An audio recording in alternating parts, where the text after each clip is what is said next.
Somewhere beneath your feet, right now, wherever you're lying down to listen to this, there could be the remains of something we've never found. Not aliens, not magic, just people. People who built, who thought, who created, and who vanished so completely that we don't even know to look for them. That's the question we're sitting with tonight. What could erase an entire civilization so thoroughly that history doesn't just forget the details? It forgets that there was anything to remember at all. Because here's the uncomfortable truth. History, as we know it, the stuff in textbooks, the timelines, the neat little chart that goes from cavemen to pyramids, to Rome to now, that's not really history. That's what survived. That's the tiny fraction of the past that happened to leave a mark durable enough for us to find it hundreds or thousands of years later. Everything else, and there's almost certainly a lot of everything else, just isn't there anymore. Think about that for a second before you drift off.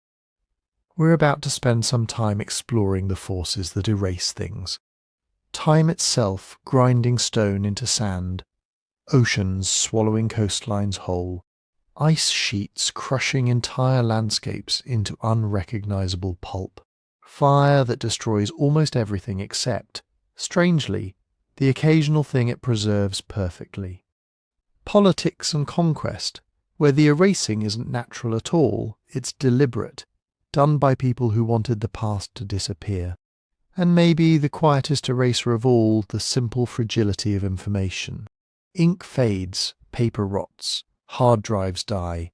Even our digital age, the one that feels so permanent, might turn out to be shockingly temporary. Now, I want to be upfront with you about something. Tonight isn't a lecture on wild conspiracy theories about lost super-civilizations with laser technology. It's not that kind of show.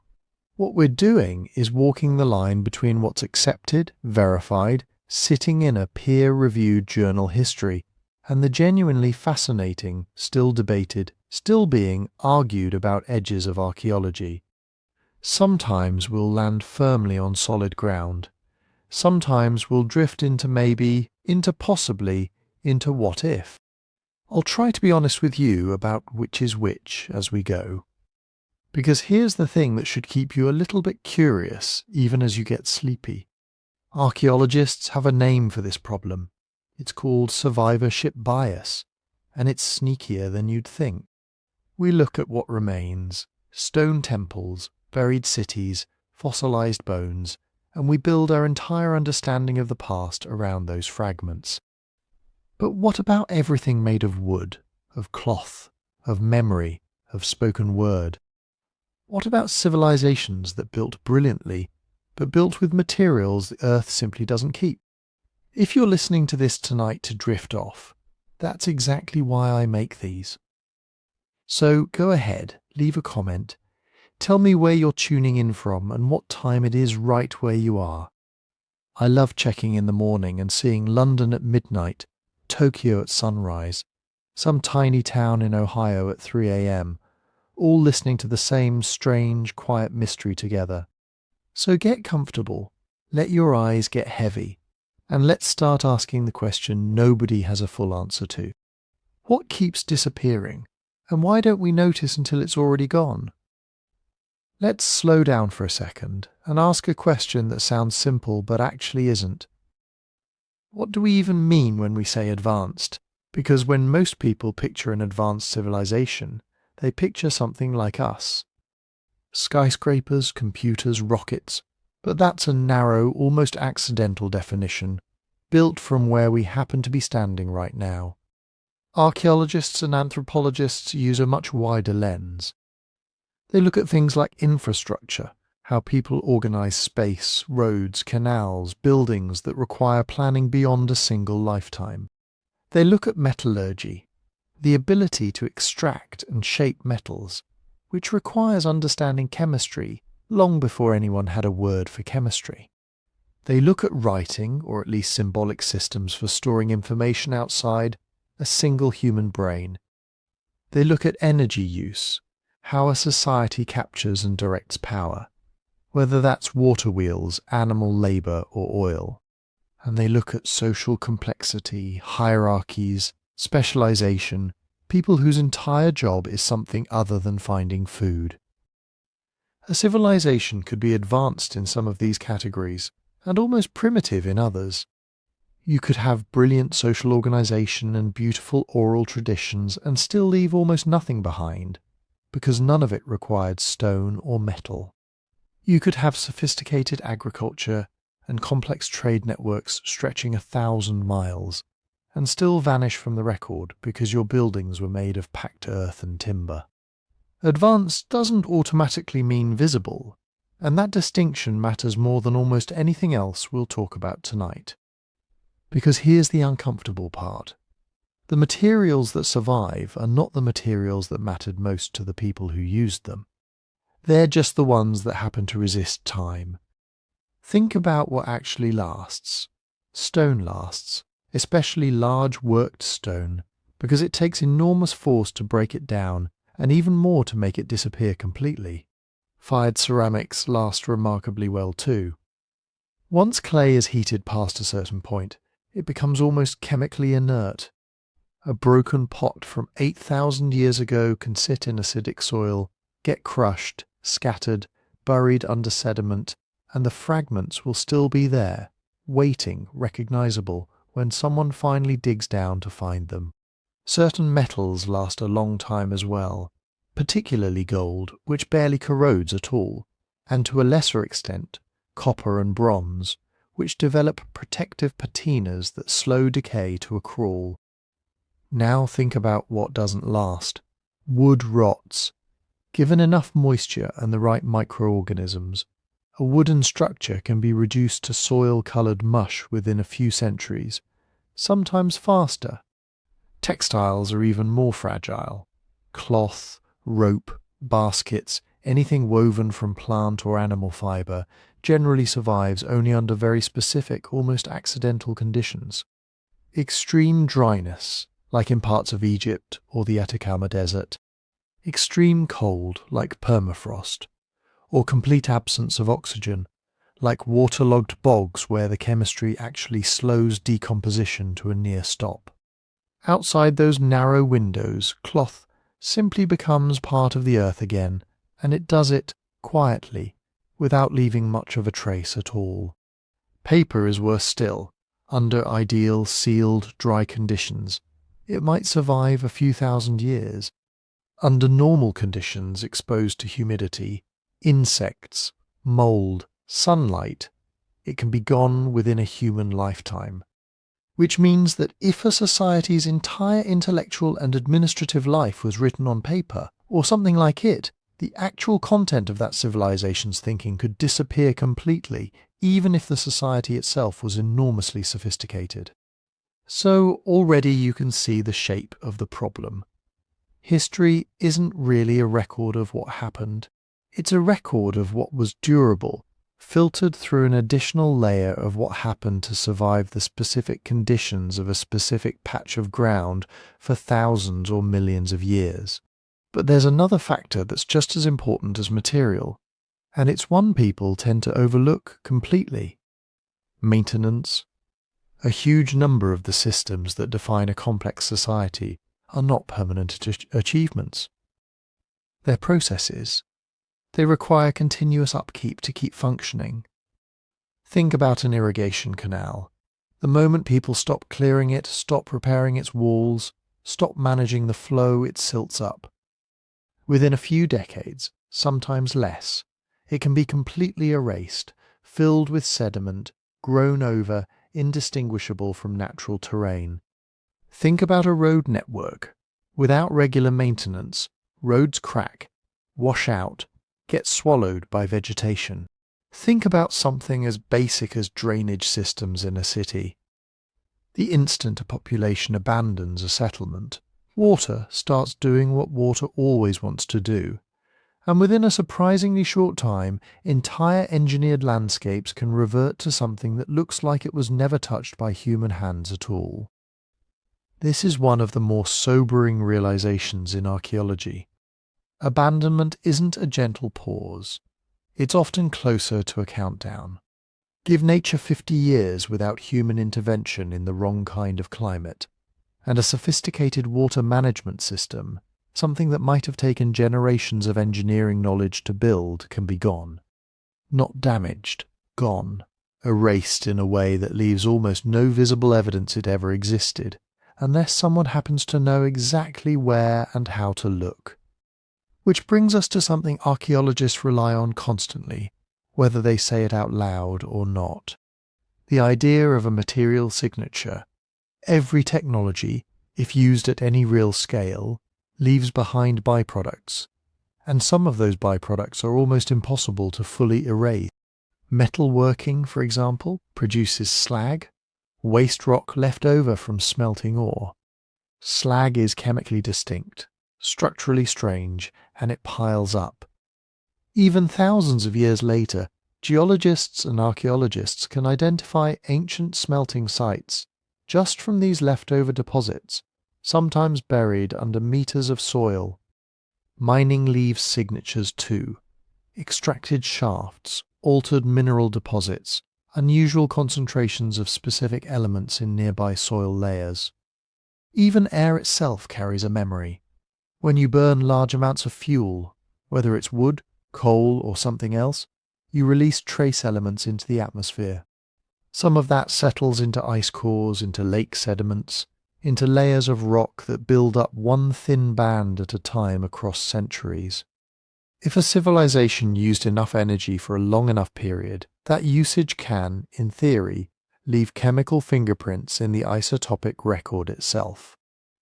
This is important because it means that even wildly advanced technology that might not resemble anything we've built, would still likely leave some trace, somewhere, in some layer of the Earth, if it existed at large enough scale for long enough time. Which brings us to the phrase you'll hear a lot in archaeology and in science more broadly. Absence of evidence is not evidence of absence. It's a caution against assuming that just because we haven't found something, it never existed. And it's a fair caution. There are enormous stretches of the ocean floor we've never surveyed. There are entire regions of dense jungle that have barely been explored archaeologically. There's ice kilometers thick, sitting on top of land we've barely glimpsed. But that phrase can be misused too. It can turn into a kind of magic wand, an excuse to imagine anything, because we can always say we just haven't found it yet.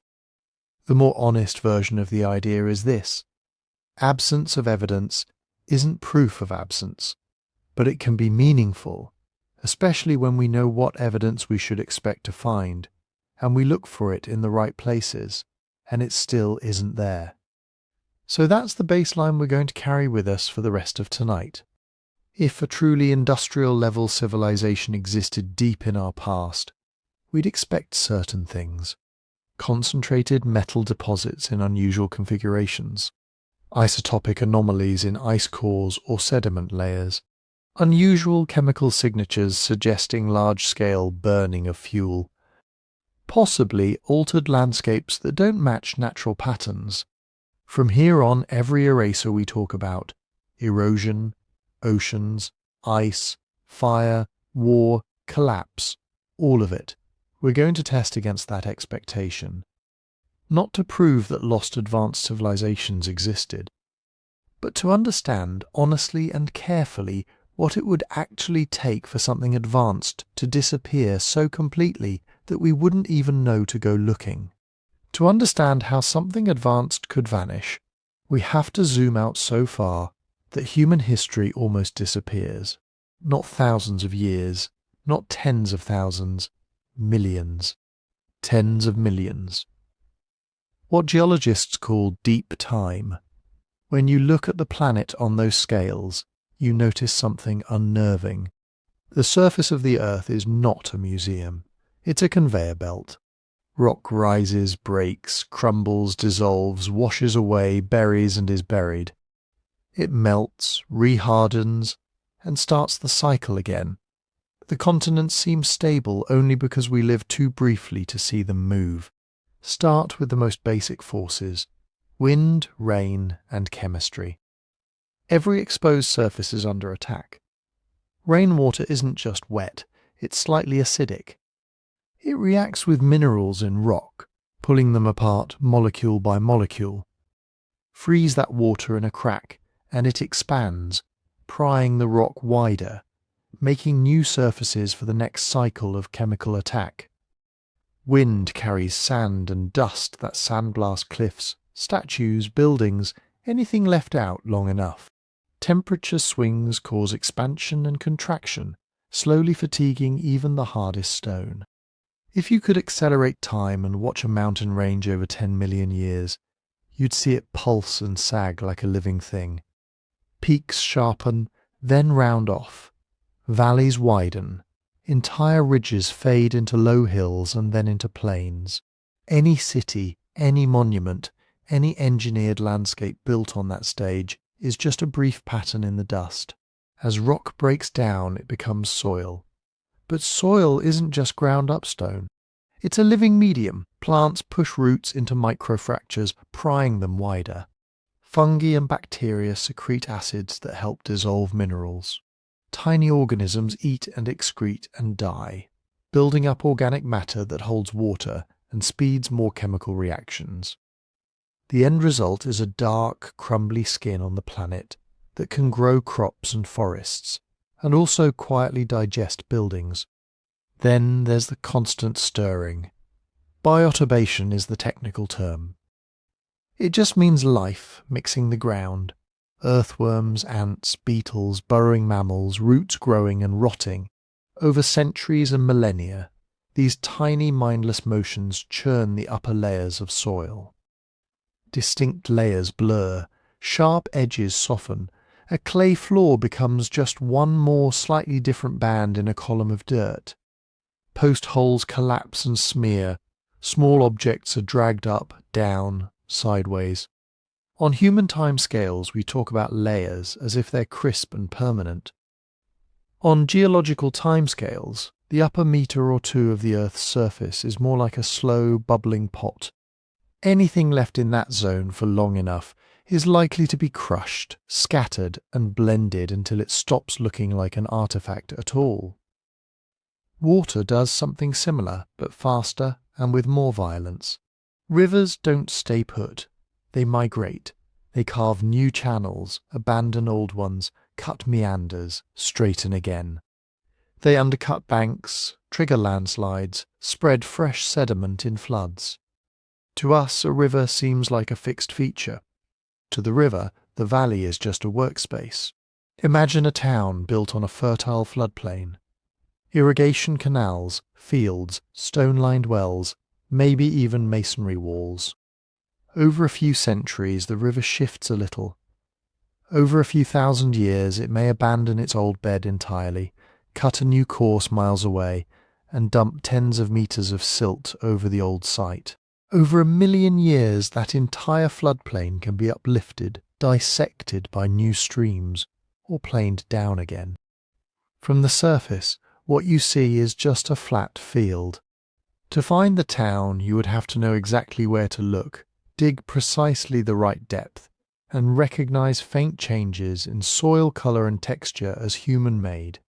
Miss by a few meters horizontally or vertically, and it's as if the settlement never existed. This is part of why older sites are rarer. It's not necessarily that fewer things were happening in the distant past. It's that the longer something sits in the active zone of the Earth's surface, the more chances it has to be eroded, buried, broken, or recycled. Time itself becomes a filter. Archaeologists sometimes talk about a preservation window. That's the span of conditions during which traces of a particular thing can reasonably survive and still be detectable. Some windows are short. A wooden house in a humid forest might have a preservation window of a few hundred years before it collapses and rots so thoroughly that only microscopic traces remain. A dirt road might last visibly for decades after abandonment, then fade into a barely detectable compacted layer.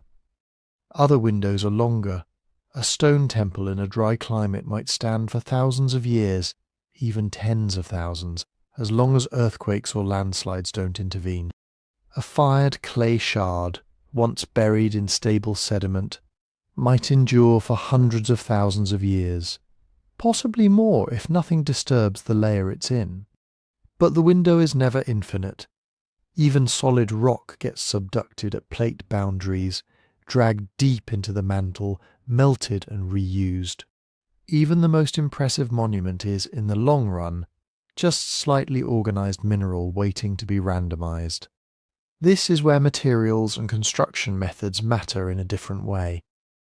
Fragile construction, wooden posts, thatch, mud plaster, leaves almost nothing under ordinary conditions. Durable construction, cut stone, fired brick, massive earthworks, has a larger chance of leaving at least a distorted ghost. A stone causeway may erode into a low, straight ridge. A massive retaining wall may become an odd, linear outcrop. A pyramid may slump into what looks like a natural hill. If you're there at just the right time in the erosion cycle, you can tell it was engineered.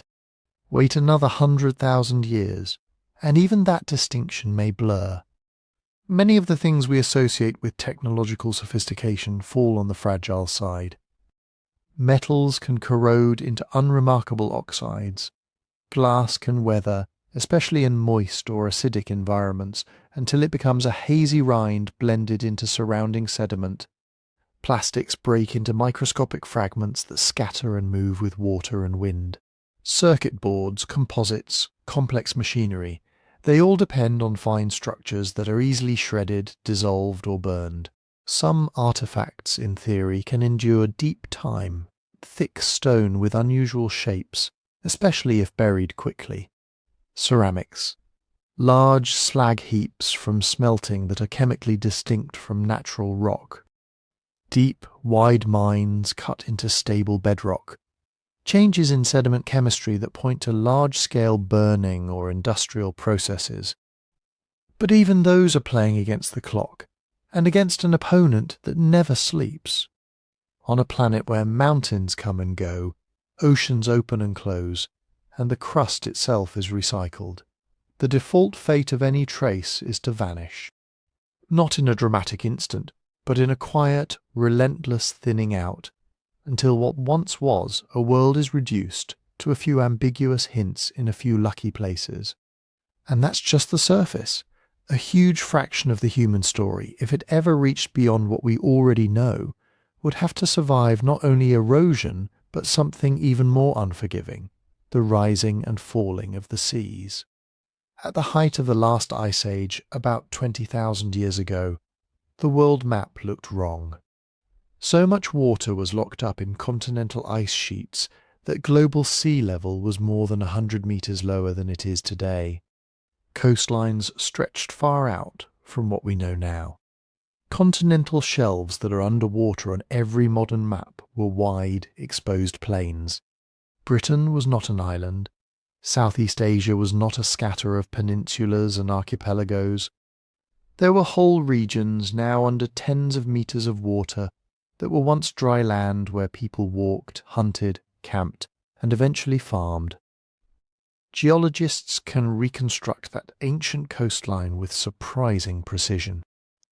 They can see the old river valleys carved into the continental shelf. They can follow drowned channels where Ice Age rivers cut across land that no longer exists above water. Names like Doggerland in the North Sea, Sunda and Sahol shelves in Southeast Asia and Australia, Beringia between Siberia and Alaska. These aren't mythical continents. They're real, vanished landscapes we can map, even if exploring them on the seafloor is hard.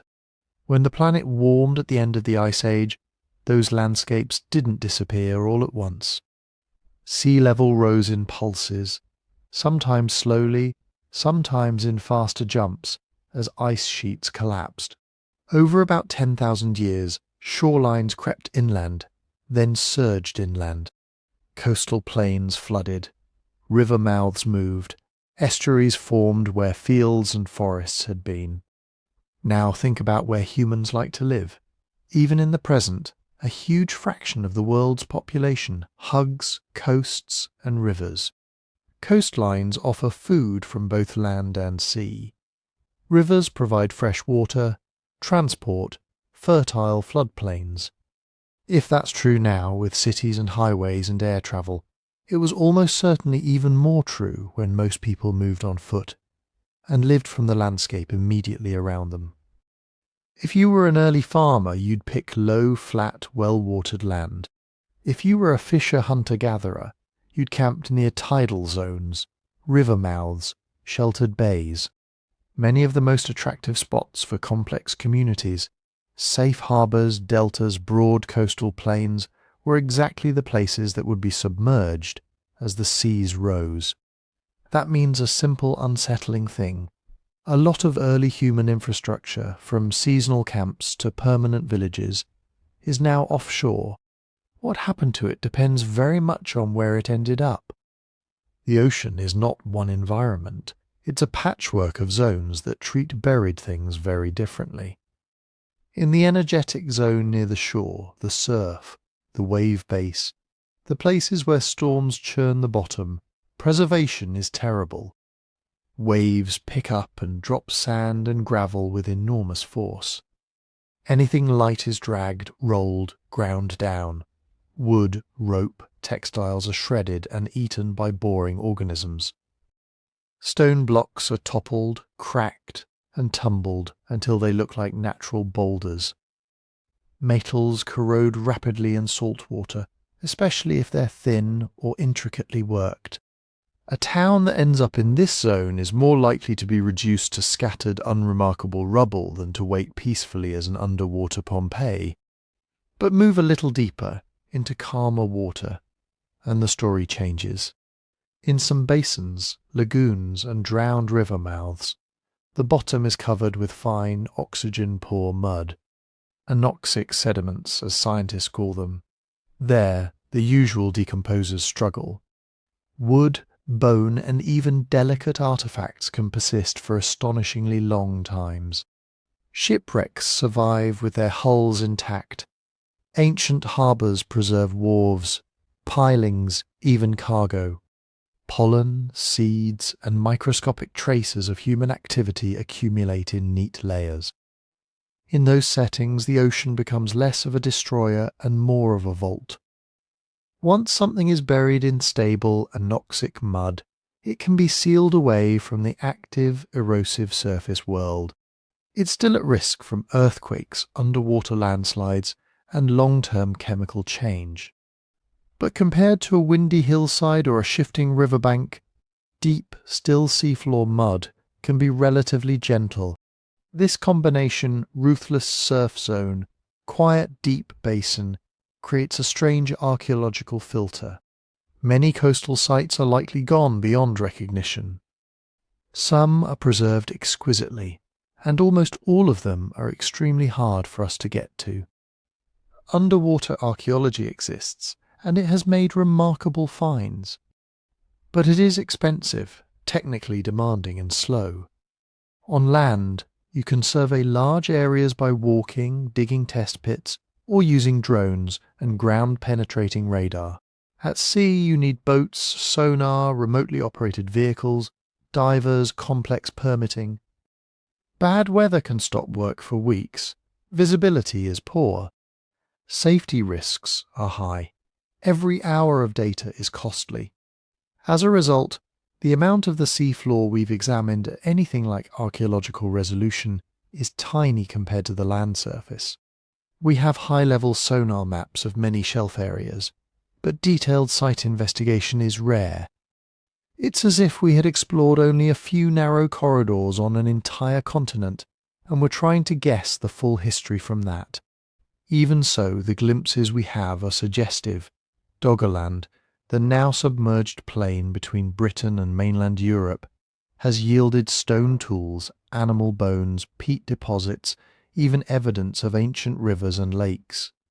Cores pulled up from the seafloor contain pollen that tells us of forests and marshes, where today there is only grey water. It was not a marginal strip of coastline, it was a rich, inhabited landscape that gradually shrank and drowned.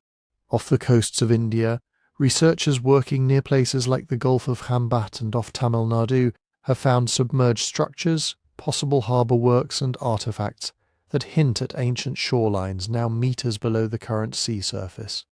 Many claims around these finds are controversial, and dates can be debated, but the basic point stands. Holocene sea level rise has moved the shoreline inland, putting older coastal features underwater. In the Mediterranean, ancient harbours at Caesarea, Alexandria and elsewhere now lie partly or entirely submerged, bearing witness to how even relatively recent shifts in sea level and coastal dynamics can erase or distort built environments. Off Japan, the Yonaguni formations have fueled more speculative narratives, vast stone-like terraces and blocks that some argue are human-made. Others insist are natural. They illustrate another problem. Once something is on the seafloor and has been battered by currents and biological growth for millennia, distinguishing human engineering from unusual geology becomes difficult. The ocean's shredding action doesn't just erase, it also blurs. This is where it's important to separate two ideas.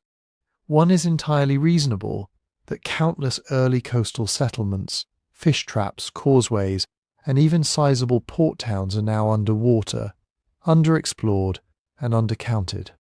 That idea fits both the physical evidence and human behaviour. People follow coasts. Coasts moved. Those traces went with them. The other idea is grander. Lost global continents of civilization, Atlantis-scale empires with worldwide technology that sank wholesale beneath the waves and left almost nothing tangible behind.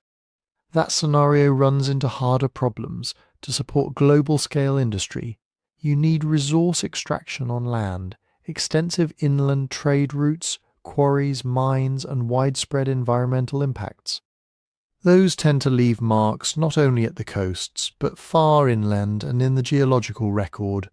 Strange sediments, heavy metal anomalies, widespread building stone, enormous quarries. So far, for the last few 100,000 years, we don't see that pattern. So the ocean is probably not hiding an entire erased industrial age. But it almost certainly is hiding chapters of regional complexity.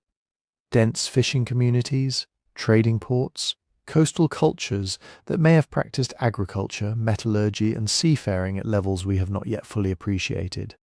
When we think about missing history, it's tempting to imagine blank pages. Nothing there, no story told. A more realistic image might be a thick book with many chapters torn out and dropped into deep water. They're not gone in some absolute sense. They're soaked, crumpled, hard to read, pressed between layers of silt. Every so often we fish out a fragment, a submerged hearth, a drowned forest, a harbour wall, and realise there was more happening along those vanished coasts than our landlocked maps suggest. The surface record on land is only part of our archive. A significant portion of whatever humans have been doing, especially near the end of the Ice Age, may be sitting offshore, in the dark, in mud and sand. Not missing, just waiting for us to learn how and where to look. If the ocean is a thief that snatches coastlines, ice is a patient sculptor that decides which parts of the continent get to exist at all. When an ice sheet grows, it doesn't just sit there like a big frozen blanket. It moves very, very slowly, but with an incredible amount of force. Snow piles up in the interior, compresses into ice, and that ice begins to flow outward under its own weight. Think of it as a glassy, frozen river hundreds or thousands of meters thick, creeping downhill over thousands of years. Now imagine putting a continent under that. At the base of the ice, where pressure is highest, the lower layers can melt slightly and refreeze, creating a thin, slippery film of water. The glacier begins to slide. Rocks frozen into its underside act like sandpaper and chisels. As the ice moves, it abrades the bedrock, grinding it down, plucking out blocks, dragging them along. Whole hills are planed off. Valleys are deepened and widened. Anything loose, soil, sediment, river gravels, Archaeological layers is scraped up, smeared, mixed, moved. This is not gentle burial, it's demolition. Whatever was on that landscape before the ice came, forests, rivers, wetlands, settlements, gets fed into the base of the moving ice and turned into what geologists call glacial till, a chaotic, unsorted mixture of clay, silt, sand, pebbles, boulders, and whatever else was unlucky enough to be in the way. From an archaeological perspective, till is a nightmare. Layers are everything in archaeology. You want quiet, orderly stacks, older at the bottom, younger at the top, each telling a story about a particular time. Glacial till doesn't care about your stories. It takes material from many different ages and environments and kneads them together into one jumbled deposit. A bone from a mammoth, a worked stone tool, a chunk of ancient soil, all mashed into the same anonymous grey matrix. You can still find things in till. People do. But it's like finding a book that's been shredded, mixed with 10 other books, then reassembled at random. Individual words might be clear, sentences are rare. The plot is almost impossible to reconstruct. This is one way ice erases, not by dissolving artifacts into nothing, but by destroying their context so thoroughly that even if we find them, we can't easily say where, when, or how they were used. Then there's permafrost, which sounds friendlier. Permafrost is ground that stays frozen year-round for at least 2 years, and often for thousands. In the far north and high mountains, layers of soil and sediment can remain locked in ice from one ice age to the next. That frozen ground can be an astonishing preserver. Organic materials that would rot in days in a temperate forest can sit almost unchanged for tens of thousands of years. Frozen mammoths, well-preserved human bodies, wooden tools, plant fibres, even DNA, permafrost can keep them in cold storage. But that same ground is not always a perfect freezer. It breathes. On top of the permanently frozen layer is an active layer that thaws in summer and refreezes in winter. Over time, this cycle can churn the soil, forming patterns, pushing artifacts up, down, and sideways. Stones and bones can be heaved toward the surface, then reburied. Delicate structures are distorted, tilted, broken. And when climate warms and permafrost begins to thaw deeper and more persistently, preservation can turn to destruction very quickly. Ice that once held sediments in place melts, hillsides slump, entire riverbanks collapse in muddy flows called thermokarst. Bodies and artifacts that were frozen solid decay in a few brief warm seasons. Rivers now cutting into thawing ground can carry away whole slices of the frozen archive. So permafrost is a double-edged record. In some places, it gives us miraculous glimpses of vanished worlds. In others, it is quietly losing information faster than we can dig it out. If you zoom out to the scale of continents, you start to see reset zones. Take northern North America, or much of northern Europe. During the last ice age, the Laurentide and Fennoscandian ice sheets sat over these regions like grinding plates. Under the thickest ice, erosion was intense. Old landscapes were stripped to bedrock. New basins were carved. When the ice finally melted, what was left was often a young, raw surface. Thin soils, scattered boulders, freshly gouged valleys, and thick blankets of in those core zones, traces of anything that happened before the ice advanced are extremely hard to come by. Not necessarily impossible, but sparse, isolated, often heavily reworked. The slate has been scrubbed, then written on again. Around the margins where ice was thinner or more transient, more survives.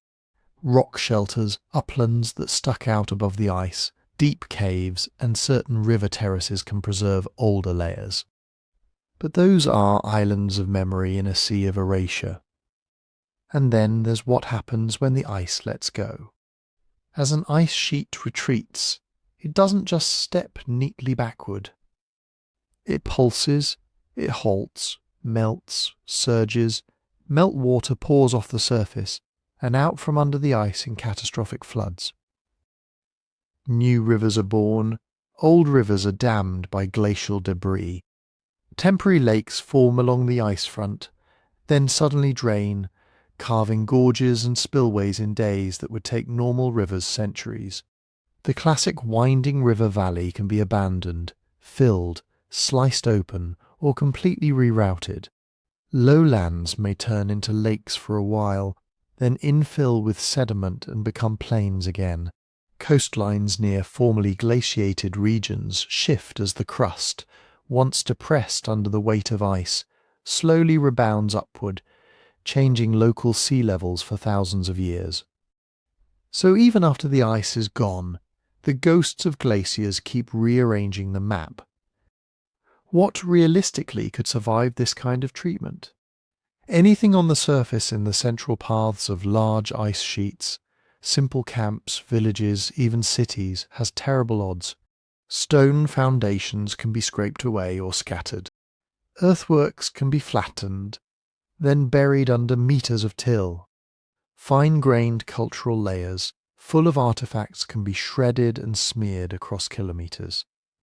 More robust features have a better chance. Deeply cut quarries, mines tunnelled into hard rock, large cave systems improved or occupied by humans. Those can sometimes outlast a glaciation, especially if they're in regions of thinner ice or at the edges of ice sheets. Massive blocks of worked stone can be transported as glacial erratics, ending up far from their origin, with their context stripped away. In some areas, organic materials could survive in pockets of preserved permafrost, especially at depth, but those pockets are patchy, often inaccessible, and vulnerable to later thaw. All of this doesn't mean ice has erased some hidden global civilization. If industrial-scale activity had persisted under multiple glacial cycles, we would expect to see its fingerprints in more than just surface artifacts, in chemical signals, in mine tailings, in deep disturbance of rock and soil, at a scale we don't observe. What it does mean is that glacial cycles have repeatedly disrupted and reworked whole regions of the planet, especially the higher latitudes, in ways that strongly bias what we can find. Some chapters of the human story, and of whatever hominin or even pre-human stories came before us, are likely missing not because they never existed, but because they were written on landscapes that ice decided to remix. As the ice sheets advanced and retreated, as seas rose and fell, as rivers were redirected and plains were flooded, human groups adapted, moved, and reinvented themselves. Their material traces rode along with the shifting ground, some preserved in strange corners, others ground into anonymous gravel, and when the ice finally pulled back and climates grew more stable, another kind of eraser stepped in, sudden water, arriving all at once in volumes that could rewrite coastlines in a single season. When people hear Great Flood, they usually think global.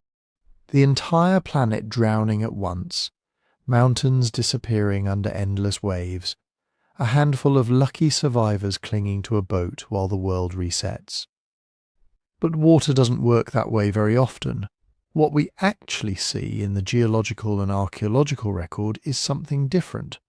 Not one single worldwide catastrophe, but many regional and local floods, some so huge they would have felt like the end of the world to the people who lived through them. Stand on a riverbank in a quiet year, and it feels tame. A pleasant edge between land and water. But a river is a negotiation, constantly adjusting its course, its depth, its banks. Give it enough rain or enough snowmelt, or a sudden pulse from a breached natural dam, and the negotiation ends. The river takes what it wants. Floodplains look flat and inviting for a reason. They're built by floods. Every time the river overflows, it spreads out thin sheets of water, drops out fine sediment, and raises its own bed by millimeters or centimeters. Over centuries, The main channel can end up riding higher than the surrounding land, perched in a kind of raised trench built out of its own deposits. That sets up a strange and dramatic possibility: avulsion. An avulsion is when a river abruptly abandons its old course and carves a new one. Not in slow, scenic meanders, but in a sudden, violent jump. The swollen river overtops, a weak spot in its natural levee, finds a steeper path across the floodplain and cuts a new channel, sometimes tens of kilometres away from the old one. To the people who had built along the original banks, it's not just a bad flood. It's the river disappearing, and another river, just as big, just as uncontrollable, appearing in what used to be fields, towns, temples. Once the water commits to the new path, silt and mud begin to bury the abandoned course. Harbours become swamps. Quays turn into low ridges under farmland. Layers of fine sediment can stack up quickly, especially in big deltas, where rivers slow down and drop their loads. Many of the world's earliest cities grew in exactly these places, on rich, unstable river plains. Mesopotamia, the Nile, the Indus, the Yellow River. These were not gentle environments. Whole settlements could be entombed in a single season, walls collapsed, streets filled, houses buried up to the rooftops by sticky, oxygen-poor mud.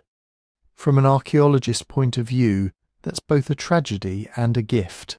Floods destroy fragile structures, wash away light materials, and scatter anything not nailed down.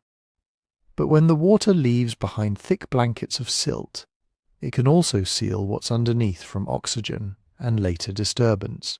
Wood, textiles, even food stores can survive in saturated anoxic layers that would have rotted away in dry, well-aired soil.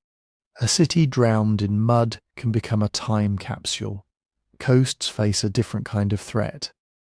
There, the main actors are tsunamis and storm surges. A tsunami is not just a big wave, it's the ocean briefly forgetting where the shoreline is. Triggered by earthquakes, landslides, or volcanic eruptions, a tsunami can push kilometres inland in minutes, ripping up soils, trees, houses, and anything else in the way, then dragging much of that debris back out as it retreats. The deposits they leave are chaotic, layers of sand where there should be soil, marine shells mixed with land plants, chunks of building stone stranded far from any quarry. To future geologists, it's a distinctive signature. To the people standing in its path, it's obliteration. Storm surges do something similar on a slightly slower timescale. When powerful cyclones drive water onto low-lying coasts, the combination of wind, waves, and elevated sea levels can erase entire villages in a night. Salty, debris-rich water batters walls, undermines foundations, and scours away the thin skin of soil that holds everything together. And then, just as with river floods, deposition follows destruction. New beach ridges form, sand sheets spread across what used to be fields and streets. In some cases, old ground surfaces end up entombed beneath meters of marine or lagoonal sediment. You can trench through what looks like a simple sandbar and suddenly find, a few meters down, the remains of a living landscape. Hearths, post holes, potsherds, all cut off by that one terrible event. So floods, in all their forms, are double-natured. They erase and they preserve. They scramble and they freeze moments in place. Human stories remember the terror more than the stratigraphy. Look at flood myths from around the world, Mesopotamian tales of walls of water wiping out humanity, the biblical narrative of a righteous family riding out a planetary deluge, Greek legends of Deucalion and Pyrrha, stories from India, China, the Americas, Oceania. Again and again we see motifs of sudden rising water, divine anger, a few survivors, and a world transformed. It's tempting to point to any one of these and say, "Ah, that must be this specific flood we've identified in the sediments." Sometimes there are intriguing correlations, a layer of tsunami sand here, a tradition of a great wave there. But myth is not a seismograph. It's not a weather station. It's a cultural way of encoding patterns, rivers that occasionally devour everything, coasts where the sea comes farther in than anyone alive remembers, deltas that slowly sink until a particularly bad year feels like the end of days. Rather than treating myth as proof of specific events, it's more useful to see it as memory of vulnerability. If your grandparents watched the river reroute itself and drown their town, if your great-grandparents told stories of a shore village swept clean by a mountain of water, those experiences would shape how your culture thought about gods, fate, and the stability of the world. The story might get bigger with each telling, but the core lesson would remain. Water can reset the map. Over many centuries, repeated flooding doesn't just change where people live. It breaks lines of continuity. A city flooded, rebuilt, flooded again, and finally abandoned might leave 3 separate occupational layers, separated by sterile mud. Later inhabitants might shift a few kilometers upriver to higher ground, leaving the old site to slowly vanish under farmland. Texts on perishable materials stored in low-lying archives rot away after a single inundation, even if stone walls survive. From the ground surface, it all just looks like countryside. That's another quiet way disasters edit history. They delete the paperwork faster than they delete the buildings. A temple wall might stand half buried in silt for millennia, but the records of who worshipped there, what they believed, how they organized their society, those can be lost in one damp season when clay tablets dissolve, wooden shelves warp, and scrolls turn to pulp. On the scale of deep time, you get a planet shaped again and again, by sudden pulses of water, each one rearranging channels, coastlines, and human choices. We glimpse some of them in odd outcrops and buried horizons. Others leave only echoes in stories about angry gods and cleansing floods.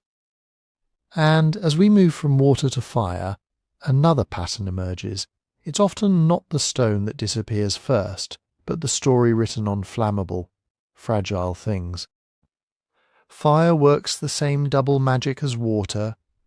Watch a building burn, and it looks like pure destruction.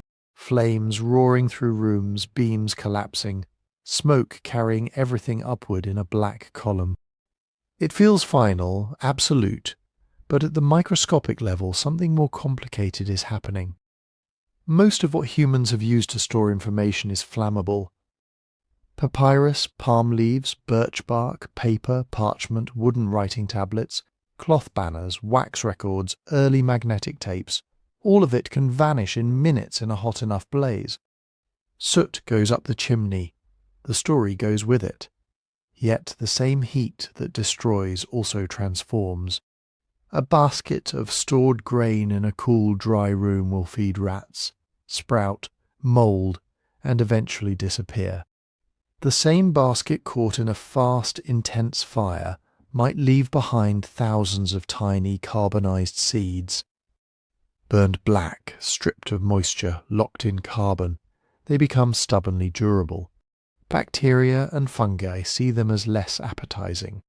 In dry soils, they can last for thousands of years. To an archaeologist with a fine mesh sieve, that layer of charred seeds is a revelation. You can see what people were eating, what crops they favoured, whether they were importing exotic grains or relying on local varieties. You can drop individual seeds into a radiocarbon lab and get dates precise enough to pin down the century when the fire roared through. The same is true for wood. A fallen roof beam left in the open will rot away. Insects and fungi will turn it back into soil. But a roof beam that collapses into a hot, oxygen-poor interior fire can be converted into charcoal instead. The outer layers burn, sealing the inside. The whole log becomes a glossy black fossil of itself, with growth rings still visible. Those rings are a calendar. Dendrochronologists, tree ring scientists, can count and measure them, match them against master sequences from living and dead trees, and sometimes tell you the exact year that beam was cut. If the last ring is preserved under the char, they can even tell you the season it happened. Then radiocarbon calibration curves tie those wood calendars into absolute dates. A catastrophe that felt like the end of the world to the people inside the building becomes, for us, a pin pushed into the timeline. Fire does the same paradoxical thing to architecture. Mud brick walls and raw clay floors are fragile in the long run. Rain softens them, feet wear them down, roots break them apart. But if a house catches fire hard enough to bake its own fabric, those same elements can turn into a kind of low-grade ceramic. Clay floors, repeatedly heated by hearths, ovens, and accidental blazes, can harden into reddish, compact surfaces. Mud bricks can fire in place, especially at the base of walls where temperatures remain high, but not so violent as to disintegrate them. Centuries later, you can scrape back the soil and still trace room outlines, doorway thresholds, even footprints stamped into once soft clay and fixed forever when the building burned. There are ancient villages we know about only because they burned. From the surface, they might show nothing. No standing walls, no visible ruins, just a slight rise in the field. But cut a trench through the mound, and you hit a sharp line. Above it, normal soil. Below it, a chaos of collapsed, reddened brick, roasted pottery, charcoal, and fallen blackened beams. A destruction layer. It's easy, paging through excavation reports, to get the impression that the past was one long series of dramatic endings. Cities destroyed by fire, burned and abandoned, levelled by conflagration. We see those layers clearly because they stand out. Thick bands of ash, char, and baked debris are hard to miss. What we miss far more often are the quiet centuries. Periods when buildings were repaired instead of burned, when people moved away slowly instead of all at once, when archives mouldered in damp basements instead of flaming into the sky. Those leave thinner, subtler traces, a patch of mortar here, a change in pottery style there. Unless someone digs in exactly the right spot, they blend into the background. Fire writes bold underlines in the stratigraphy. Routine life writes in pencil. Urban fires especially are ruthless editors of memory. In a pre-industrial city, everything that carries information tends to cluster. Archives near palaces, records offices near markets, libraries near temples and administrative centres. Those same districts are dense with wood, cloth, lamp oil and people. A single kitchen fire, a lightning strike, or a spark in a crowded street can leap from roof to roof until an entire quarter is an oven. Thick stone walls may stand through it. Massive foundations will shrug off the heat. To a later visitor, the city can look preserved. Streets still laid out, foundations still aligned. But the ledgers, the correspondence, the tax rolls, the legal codes, the genealogies, the maps, the technical manuals, those go first. Shelves collapse. Scrolls curl and blacken, wax melts. Tablets crack and explode. The skeleton of the city survives, its memory burns. Sometimes even more is at stake. When fire and earth join forces, for example, in a volcanic eruption, the paradox intensifies. Volcanic ash is, in a sense, powdered glass and rock thrown into the sky. When it settles, it can blanket landscapes in hours. Roofs sag under its weight, trees bow and snap. But that same ash can also entomb everything it covers, cutting off oxygen almost as effectively as flood mud. In some eruptions, pyroclastic flows, fast-moving avalanches of hot gas, ash and rock, come roaring down volcano flanks at highway speeds. Temperatures can soar high enough to carbonize wood in an instant, lock in the shape of furniture, beams, and even bodies.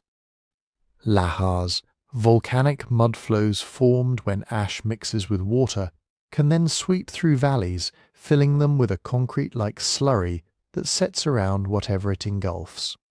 Entire towns can vanish between sunrise and noon. To later excavators, those buried settlements feel eerily fresh. Walls stand where they fell, pots rest where they were last set down. Graffiti clings to plaster.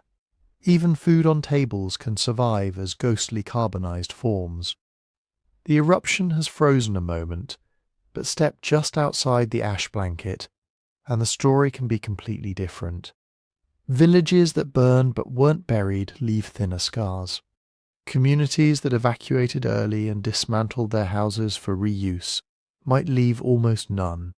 A volcano can preserve one snapshot with astonishing detail and erase the neighbouring frames entirely. That's one reason our picture of ancient life is dotted with spectacular disaster scenes and large empty intervals in between. We know a lot about certain bad days, not nearly as much about the long, ordinary stretches of time that separated them. As we follow the trail of vanished civilizations, we keep running into this same contradiction. The forces that are best at obliterating also give us some of our clearest windows into the past. Nowhere is that more true than with volcanoes themselves, engines of fire that can topple cities, shroud continents in ash, and sometimes keep a lost world waiting for us beneath a few meters of grey dust. Volcanoes don't just redraw local maps, sometimes they reach up and twist the planet's thermostat. Most eruptions are dramatic on a human scale and trivial on a global one. A mountain blows its top. Nearby valleys are buried, sunsets get prettier for a year or two, and that's it. Life adjusts, but a few eruptions are big enough, high enough, and sulfur-rich enough to change the amount of sunlight reaching the surface of the Earth. When that happens, you get something close to a volcanic winter. The mechanism is simple, but the consequences are anything but. Deep, explosive eruptions can punch ash and gas all the way into the stratosphere, far above the weather. The ash falls out fairly quickly. The sulfur dioxide doesn't. Up there, it reacts to form tiny droplets of sulfuric acid, an invisible veil of particles that reflect and scatter sunlight back into space. It's like giving the planet a thin layer of white paint. Global temperatures dip, not by tens of degrees usually. Often by 1 or half a degree, maybe 2 in some regions. That sounds small, almost trivial, until you remember that the difference between an ice age and a warm interglacial is only a few degrees on average. Crops don't care about global averages. They care about when the last frost hits, how warm the growing season is, how reliable the rain becomes. A summer that never quite warms, a spring that lingers cold, killing blossoms, rains that shift a month or two out of sync with the planting schedule. A few such seasons in a row, and harvests start to falter. A volcanic winter doesn't have to be apocalyptic. It just has to be badly timed. Imagine a society already perched near its carrying capacity, with just enough surplus grain to ride out a couple of bad years. Then an eruption halfway around the world throws a load of sulfur into the sky. The next harvest is down by 20%. The one after that is worse. The price of bread doubles. People who were already on the edge slide off it. Famine rarely travels alone. As food grows scarce, people move. Peasants leave failing fields for cities. Pastoralists drive their herds into new pastures. Marginal lands that were barely tolerable in good years are suddenly untenable. Borders become crowded with hungry faces. Elites feel the pressure too. Grain hoards and tax stores become lifelines. Rulers who can still feed their armies can hold on. Those who can't start making enemies. Migration meets scarcity, and conflict follows like a shadow. Sometimes this plays out as small-scale raiding and banditry, the slow fraying of order. Sometimes it cascades into something much larger. Civil wars, dynasties toppling, frontier zones hardening into battle lines. Governments that were already brittle can shatter under the added strain of a few bad harvests and too many desperate people.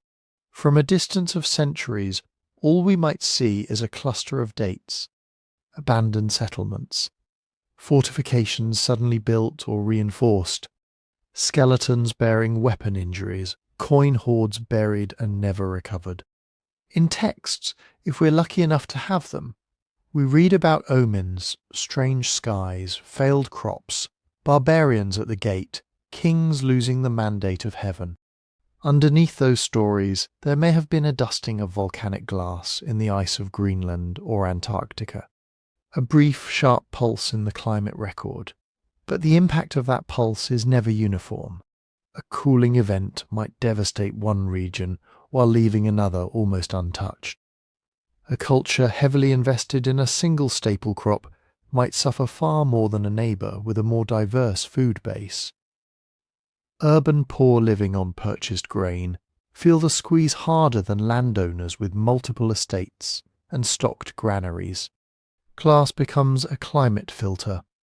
In some famines, elites keep eating well while the poor starve in the streets. In others, central authority collapses so quickly that even palaces run out of bread. The same volcanic veil in the sky can produce wildly different outcomes depending on who is exposed, who has reserves, and how flexible the social system is. That's part of why the idea of civilization fragility is more useful than hunting for a single cause collapse. Volcanic winters don't blow up societies by themselves. They expose where systems are already under stress.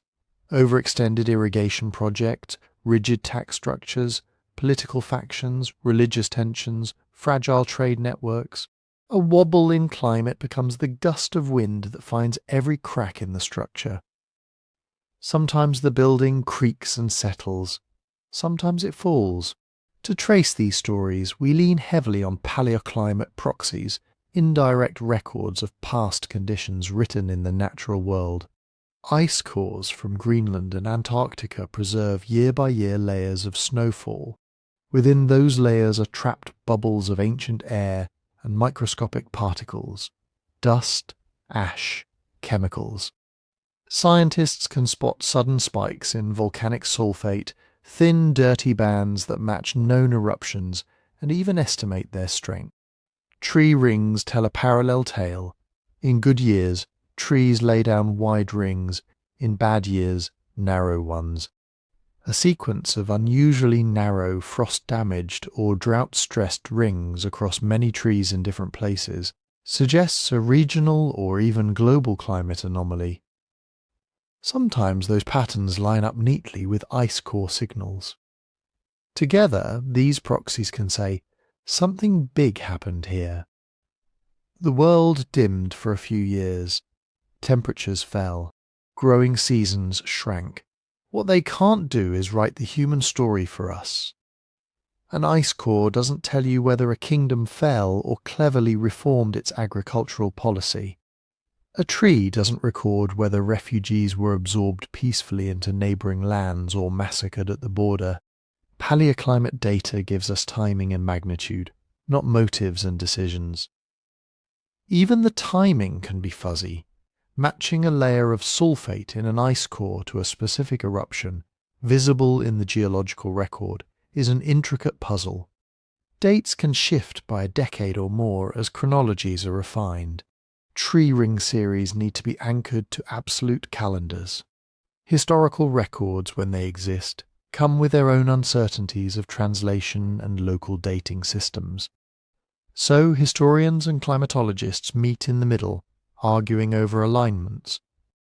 Was a particular darkened sun described in an ancient chronicle the same event we see as a spike in Greenland ice.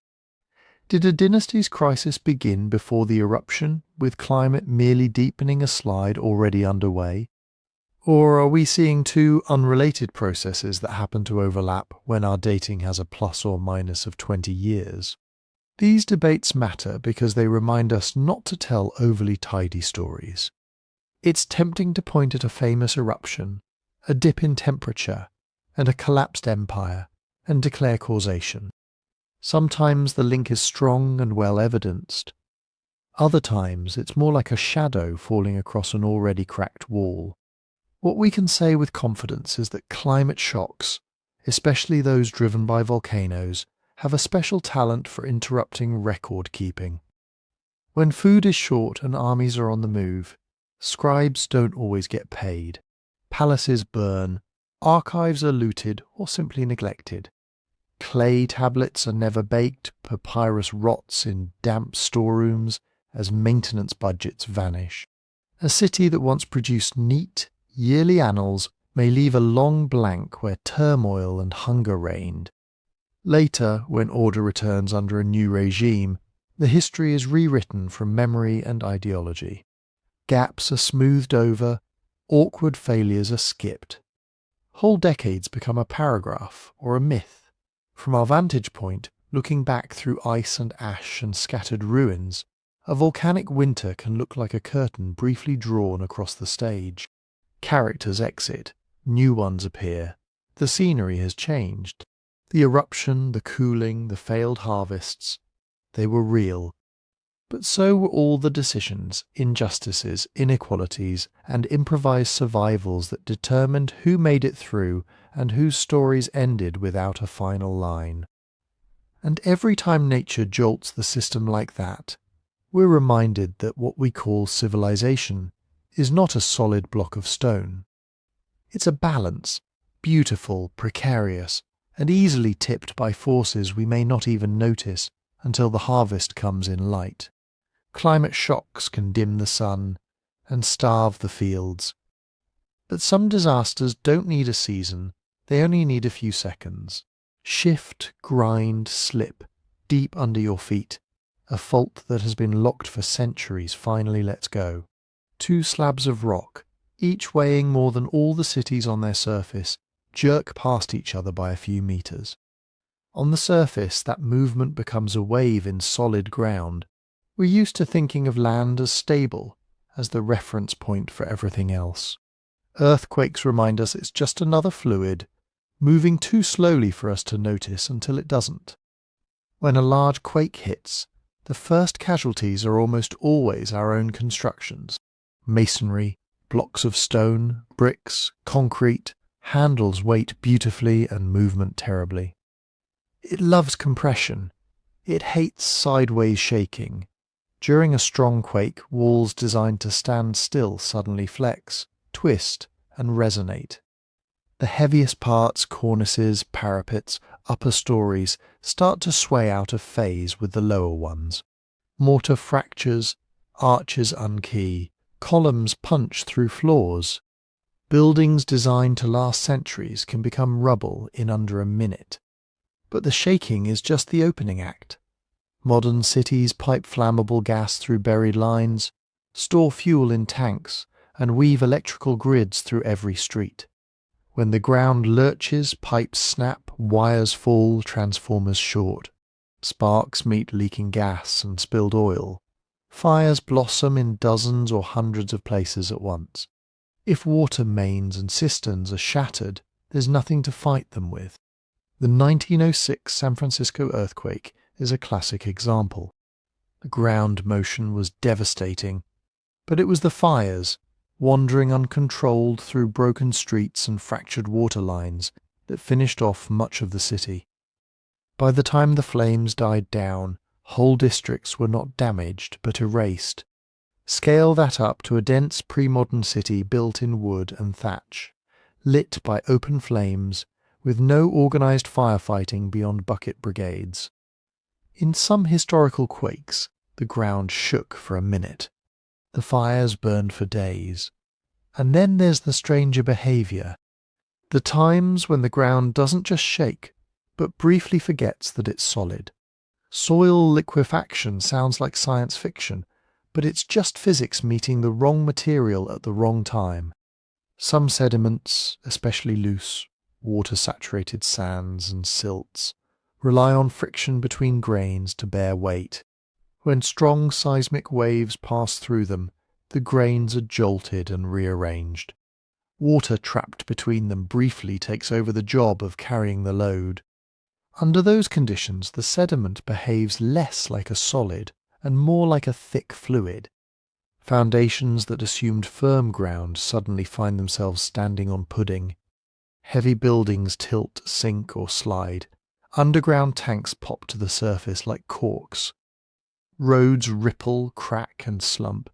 In extreme cases, whole blocks can rotate a few degrees, leaving rows of houses leaning drunkenly in the same direction.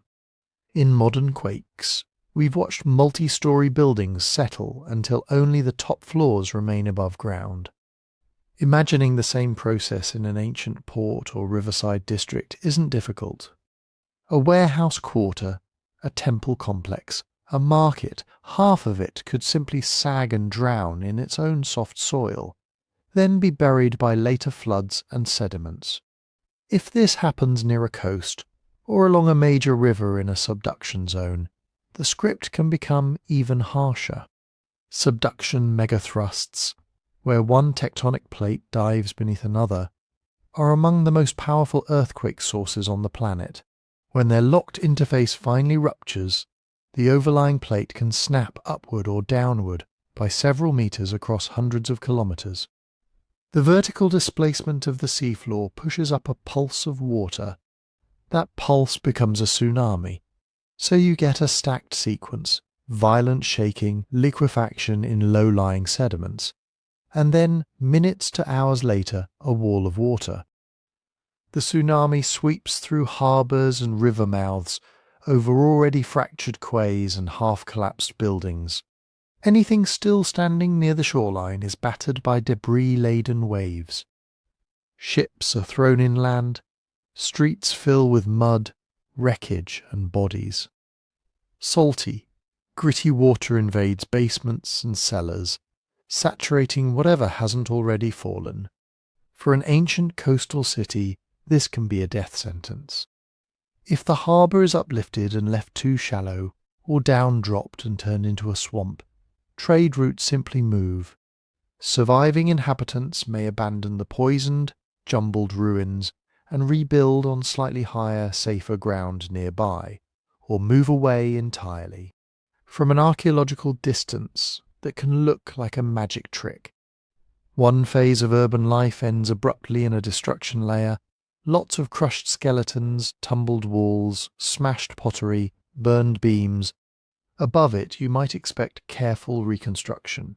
Sometimes you get it, but in other cases the next occupation isn't a repair, it's a restart. Rubble is levelled to a convenient horizon, blocks of dressed stone are reused in new walls, rotated or cut down until their original context is unreadable. Collapsed quarters become quarries for the new city, a kilometre away. Debris is bulldozed not by machines, but by generations of human labour, into terraces, embankments and landfill. The longer the time between the disaster and the archaeologist's trowel, the more those choices flatten the evidence. Seismic regions in particular can end up with missing chapters in their urban history. A thriving port shows up in texts and trade goods. Then, for a few centuries, silence. Later, a new city appears with a different name, slightly inland, built from suspiciously old stones. Was there a quake, a tsunami, a slow subsidence that turned the old town into marshland? Without written records that say so, we're left with patterns and probabilities. Archaeologists do have some clues that point toward earthquakes. You see walls collapsed in a consistent direction across multiple buildings, suggesting a directional shove rather than random decay. You find human remains crushed under roof beams, with no signs of deliberate burial. You might spot pancaking of floors and columns, sheared corner joints, or tilted structures preserved in place rather than neatly dismantled. In coastal sites, sudden layers of marine sand full of shells and pebbles, draped over urban debris, can hint at tsunami inundation. In some cases, microfossils and geochemical signatures in those sands match offshore environments, strengthening the link. But none of this comes with a label. The same destruction pattern might come from an earthquake, a landslide, or even a poorly engineered building failing in a storm. Tsunami-like deposits can be mimicked by storm surges in some settings. Dating is often coarse, spread over decades. Faults don't always break the surface right under the city we're studying, so attribution stays probabilistic. We say likely seismic, consistent with a tsunami, plausibly earthquake-related, not this city was definitively destroyed by a magnitude 8.3 quake on a Tuesday. And then there is human behaviour. When the ground has just tried to kill you, loyalty to place can evaporate. If fields are torn, wells fouled, streets choked with unstable rubble and aftershocks keep rolling in, the rational choice may be to leave. Not tomorrow, not after a decade of decline, but immediately. A population can fracture overnight. Some families hike inland. Others follow traders to a safer harbour down the coast. A small remnant stays, scavenging the ruins. Within a generation, the memory of the old city may already be half myth, half warning, from far enough away in time that looks like Disappearance. A bustling centre with complex social systems, markets, and maybe even early written records breaks off sharply in the stratigraphy and in the story. The landscape absorbs the scars, rivers shift, sediments settle. Later builders smooth, reuse, and forget. What remains is a gap, a silence between layers. A reminder that not everything fades slowly. Some worlds end between one breath and the next, and their absence in our records says as much about how people chose to survive as it does about the fault lines beneath their feet. Not every ending announces itself with shaking ground or walls of water. Some work in whispers, a season that runs a little drier than usual, a river that comes a week late, a well that takes longer to refill. Year to year, nobody calls that a catastrophe. It's just a bad run. People tighten belts, cull herds, pray a little harder. But stack those years, shift the reins slightly north. Let the monsoon that once arrived like clockwork become fickle, split, or vanish entirely.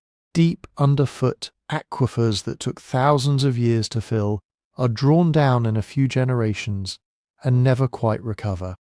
From the ground level, it feels like normal life constantly being renegotiated. From a long enough distance, it looks like a civilization quietly erased. Long droughts don't need to be absolute absence of rain. Often they're a reorganization of water. The great belts of rainfall that circle the planet, the monsoons, the westerlies, the intertropical convergence zone aren't nailed to the map. They drift with ocean temperatures, ice sheets, and subtle changes in sunlight. Push them by a few hundred kilometres and the line between fertile heartland and barely habitable moves with them. A city that grew on the promise of regular floods and predictable planting seasons finds itself on the wrong side of that line. At first, people dig deeper, literally. They sink new wells, build cisterns, carve channels to capture every brief thunderstorm. Irrigation systems become more elaborate as the supply they're chasing becomes less reliable. But groundwater is a savings account with a balance you often can't see. Draw it down faster than it's replenished, and something odd begins to happen. Springs weaken, wells that once gushed turn brackish, then dry. The water that remains starts carrying more of what the rocks are made of: salts, carbonates, trace elements. At the same time, irrigated fields are getting hit from above. Every time you flood a field in a hot, dry climate, the water that plants don't use evaporates. The dissolved salts stay behind. Do that year after year, and unless you have massive flows to flush them out, the salts accumulate in the topsoil. Yield declines creep in, first a little, then more. Some crops stop germinating, others sprout but stunt. White crusts appear on the soil between rows. In the worst cases, once prime farmland turns into something closer to a tiled floor than a living medium. Groundwater decline from below, salinization from above. The land is still there, it just stops feeding people. When the fields falter, cities that depended on them lose their anchor. Unlike a sudden quake, a drying climate rarely drops a clear single layer of destruction. There's no one drought stratum full of shattered walls and charred beams. Instead, you see thinning occupation layers, cheaper pottery, fewer imported goods.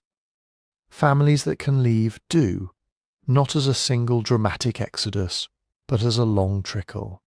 One year, a cousin goes to live with her husband's people on the wetter side of the hills. A decade later, a merchant relocates his household closer to a surviving river crossing. Pastoralists stretch their circuits farther, chasing shrinking pasture lands, until one year they simply don't come back to the old winter camp. From the future archaeologist's perspective, that's a problem. Mass graves, burned palaces, collapsed temples. These are loud signatures. Gradual dispersal is more like someone slowly turning down the volume until the city's voice just stops. Instead of dense ruins packed with artifacts, you get ghost suburbs.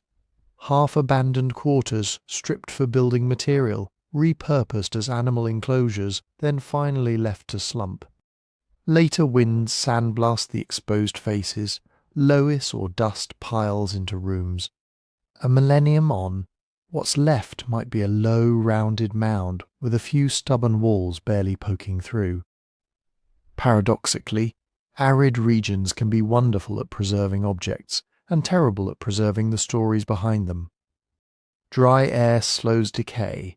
Textiles, wooden tools, plant remains, even skin can endure for astonishing lengths of time under the right conditions. A collapsed storeroom in a desert town might protect its contents almost perfectly. But the institutions that built and used those objects, kingdoms, city councils, priesthoods, merchant guilds, depend on dense, stable populations and functioning water systems. When the water goes, the density goes. When the density goes, the politics unravel. You can have thousands of clay tablets baked hard by the sun, all surviving in the dust, and still lose the thread of who ruled what in the last thin years, because the scribes were gone before they could write it down, or their archives were never copied in the new refuges upstream. Trade networks feel this shift early. Caravans follow water as much as they follow markets. Change a river's flow, dry up a string of oases, or push a grassland frontier 40 kilometers, and suddenly old routes stop making sense.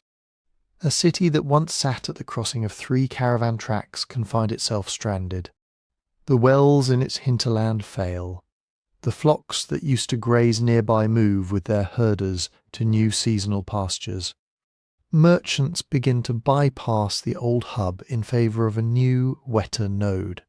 Tariffs vanish, warehouses empty, porters drift away. Pieces of the network don't fall together. They fall apart, each segment responding to local conditions, until the fabric of long-distance exchange thins to tatters.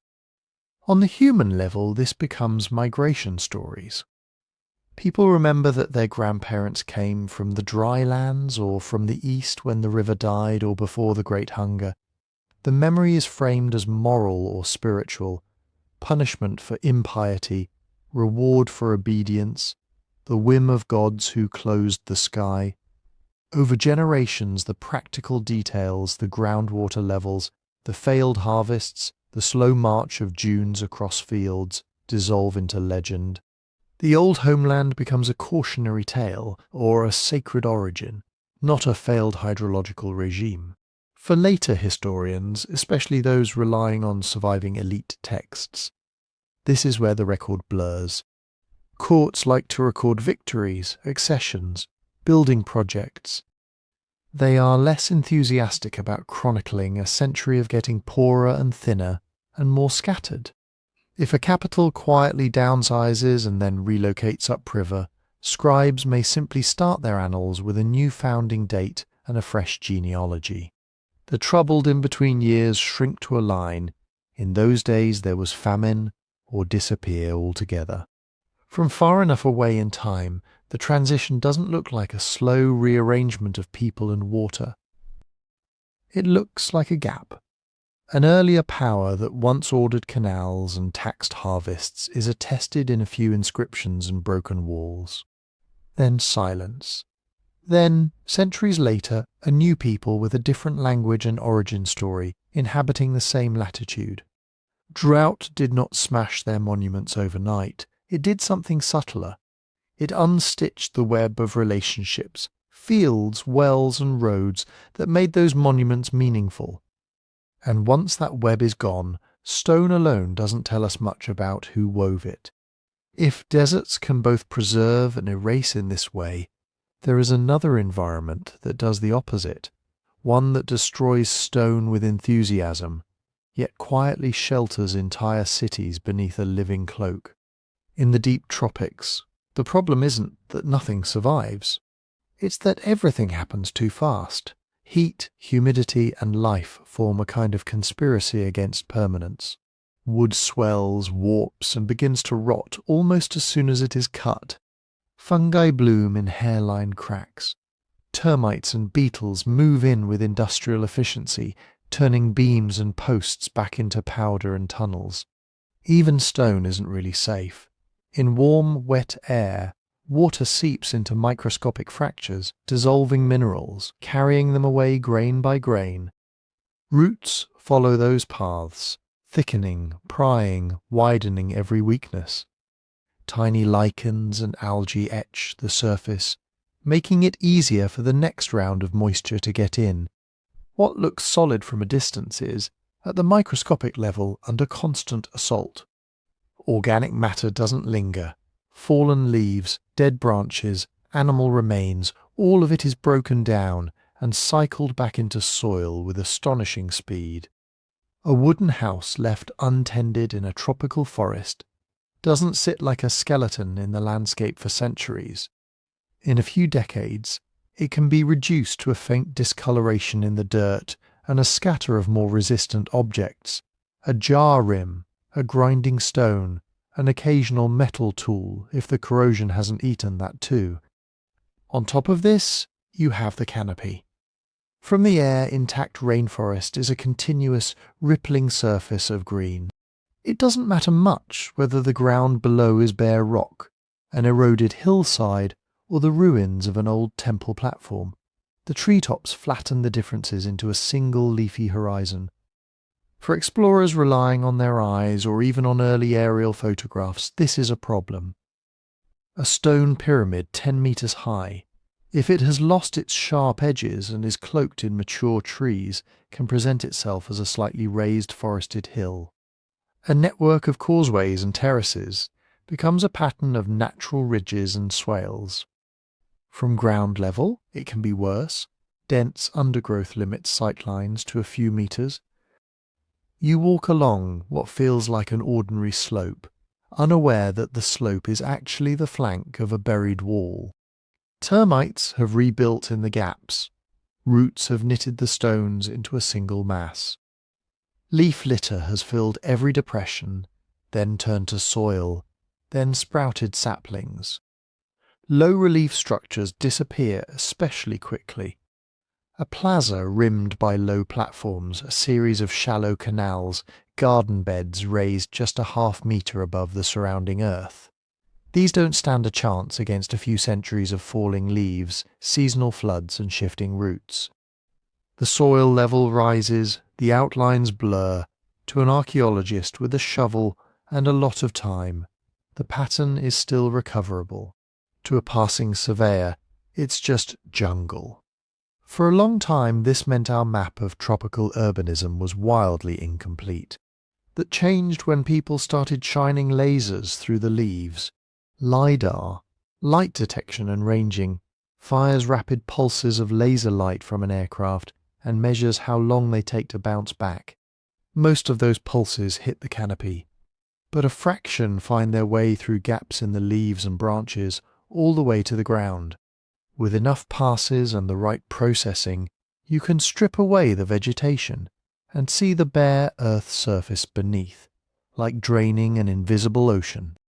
Where LiDAR has been used in tropical regions, the results have been startling. In parts of Central America, what had been mapped as a handful of major Maya centers surrounded by scattered villages suddenly resolves into dense continuous settlement, terrace systems, roads, reservoirs, defensive earthworks, all hiding under the forest. In Southeast Asia, beneath the trees around Angkor and other Khmer sites, the same thing appears, grids of streets, ponds and mounds extending far beyond the monumental cores first discovered by outsiders. Cities that seemed isolated become nodes in vast engineered landscapes. But they were never entirely lost.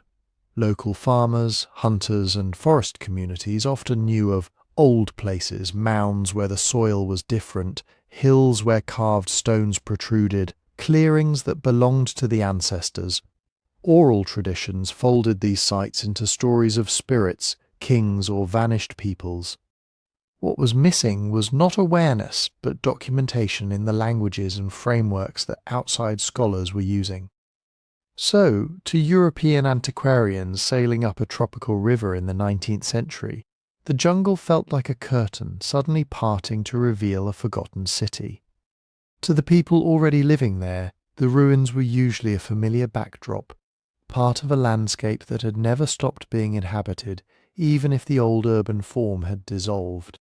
Preservation biases twist our view. In dry zones, mud, brick and stone can sit exposed for millennia. Walls erode slowly, but their general outlines remain obvious. Aerial photographs and satellite images easily pick out tells and abandoned street plans. Write names on fired clay, and they can endure for thousands of years. In the tropics, the same time span can turn a sophisticated city into a slightly raised patch of unusually rich soil, supporting a different mix of trees. Stone carvings erode faster, metal corrodes more aggressively. Textiles and wooden records vanish almost completely unless sealed in unusual microenvironments. The absence of towering ruins doesn't necessarily mean an absence of complex societies. It just means the record has been composted into the forest floor. This matters when we imagine missing civilizations.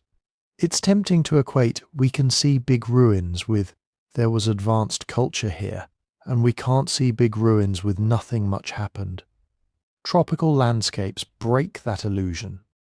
They can hide huge, organized human efforts under living vegetation, erasing the sharp edges while leaving subtle traces that only the right tools and the right questions can detect. Sometimes what looks erased is only covered. Lift the green blanket in the right way, and whole chapters of human history reappear, not as towering stone survivors, but as ghost grids in the soil, terraces in the shadows, and stories still carried by the people who never really left. Sometimes, though, the hand that wipes the slate isn't climate, or fungus, or time. It's other humans. When one group conquers another, they don't just seize land and food and labour. They inherit a story, and stories are dangerous things to leave untouched. So the first targets often aren't walls or houses. They're people and symbols. You go after the elites who remember how things used to be, the priesthood that keeps the calendar, the scribes who can still read the old scripts, the nobles whose family trees reach back before your own.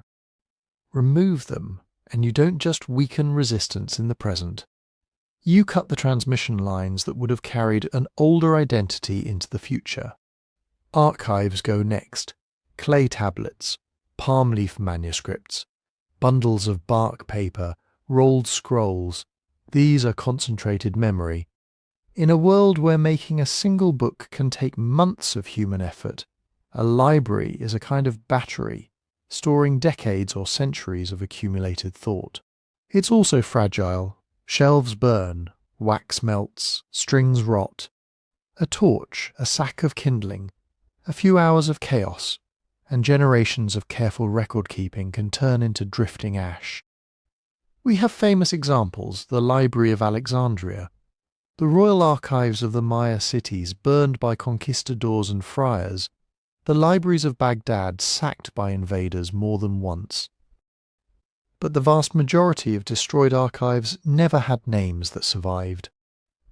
We know they existed only indirectly from the empty spaces, from references to the old writings in later texts, from the way an earlier script simply stops appearing.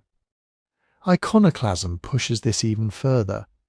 If you want to make sure the old gods don't compete with yours, you don't have to flatten every temple. You just need to break faces, chip away names, hammer out eyes. You take hammers and chisels to statues, bas-reliefs, inscriptions, anywhere the old order appears as a personified, revered presence. The result, archaeologically, can be confusing. We find headless statues in situ, defaced stelae, still standing where they were first raised, temples whose foundations are intact but whose inner sanctuaries are carefully smashed. The buildings remain, the material culture is clearly present, but the meanings those objects once carried have been deliberately blotted out. At the same time, conquerors move people. Deportations and forced relocations are another way to wreck records without burning a single page. Take a city's artisans, scholars, and administrators and scatter them across distant provinces. Bring in settlers loyal to the new regime. Over a few generations, languages shift, local lineages blur, ritual cycles are interrupted. Oral history depends on continuity. Break the chain of grandparents to grandchildren, and rich, detailed narratives collapse into vague rumours. We came from elsewhere. There was a great king once. The specifics, the names, the dates, the sequence of events are the first to go. Sometimes the erasure is more subtle. Instead of destroying inscriptions, successor states overwrite them. They plaster new text over old or carve a later king's name in place of an earlier one. Calendars are reset so that year one is no longer tied to an ancient foundation or a sacred event, but to the accession of the latest dynasty. Genealogies are pruned and spliced. Awkward ancestors disappear. Convenient connections appear to a later reader. This looks neat and continuous. A straight line of rulers, a clean beginning, a tidy chronology. But underneath, if we can scrape back the plaster or catch a faint, half-erased sign, a messier, older story sometimes peeks through. Even when conquerors keep monuments, they can hollow them out from the inside. A conquering religion might preserve a sacred hill, a pilgrimage route, a temple platform. It might even reuse the building. But the old deity is renamed or declared a demon, or folded politely into a subordinate role. New stories are told on old stages, and over time the previous script is forgotten. From a distance 1,000 years later, the stones look continuous. The stratigraphy is straightforward. Same site, same temple, slightly modified. It takes careful reading of inscriptions, or hints in later myths, to realize there was once an entirely different system of meaning operating in the same physical space. Archaeology does tell us when things went wrong. We can see burned layers in city mounds, a sudden horizon of charcoal and cracked pottery, arrowheads lodged in walls, skeletons left in streets, fortifications torn down or hastily strengthened, hoards of valuables buried and never retrieved. These are the signatures of conflict, but interpretation has limits. A destruction layer might mark an external invasion, or a civil war, or a palace coup gone bad, or a rebellion against the centre. The wreckage looks similar, and even when we can tell a city was sacked, we don't automatically know what happened to its memory. Did the victors adopt the old gods and claim the old legacy? Did they stamp it out? Did refugees carry fragments of that culture elsewhere and weave them into new traditions? The broken walls alone can't say. This is where deliberate erasure becomes especially powerful. You can let the buildings stand, but change the stories told about them. You can inherit an ancestor cult and carefully edit which ancestors are celebrated. You can leave an old epic in circulation, but require that its hero be interpreted through a new theological lens. To a future historian relying on texts that happen to survive, the picture that emerges is already curated. It reflects what conquering elites wanted remembered, and how they wanted it framed. Later scholars build on that foundation. They quote the chronicles and king lists available to them. They accept dynastic genealogies as given. They often lack access to the inscriptions that were buried, defaced, or never copied. By the time archaeologists arrive with trowels and satellite images, the written narrative has solidified into something that looks like consensus. And yet, underneath that consensus there are gaps, contradictions, abrupt vanishings of whole peoples or periods. Sometimes those gaps are natural. Erosion, rot, flood. Sometimes they are the quiet result of decisions made in throne rooms and temples, what to preserve, what to suppress, whose version of the past gets carved in stone. From here, the question shifts.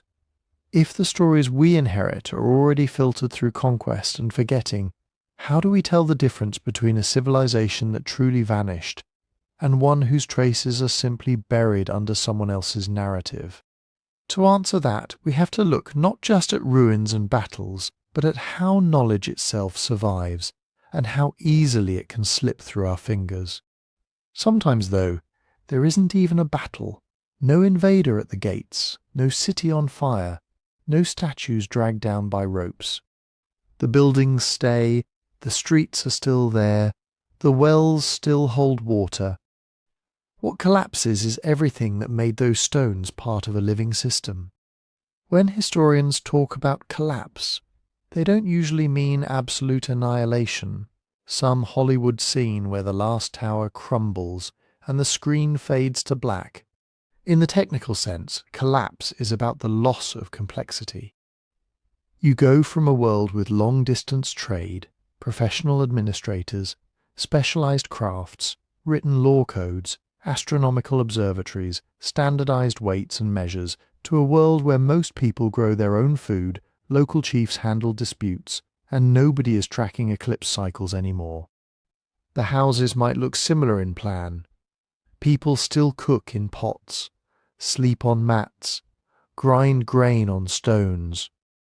But the invisible scaffolding that once connected those houses into a civilization has thinned or snapped. Sometimes this happens startlingly fast. In a single human lifetime, a capital can shrink from tens of thousands of people to a few hundred families clustered in one corner of the old city. Markets that once hummed with imported goods fall quiet. Neighbourhoods are abandoned, then farmed, then maybe quarried for stone. From an airplane today, you might still see the outline of avenues and plazas. From the ground centuries later, you might walk through a sleepy village whose houses are built atop ancient foundations, the old paving stones serving as someone's doorstep. To archaeology, that can look like continuity. Same site, same basic layout. Pottery forms that change slowly, if at all, because ordinary people keep cooking and eating the way their grandparents did. But in the layers of ash and ink that didn't survive, everything is different. Administrative collapse is one of the clearest examples. A functioning state needs systems, scribes to keep tax records, officials to collect grain, inspectors to check weights, messengers to carry orders, judges to interpret laws.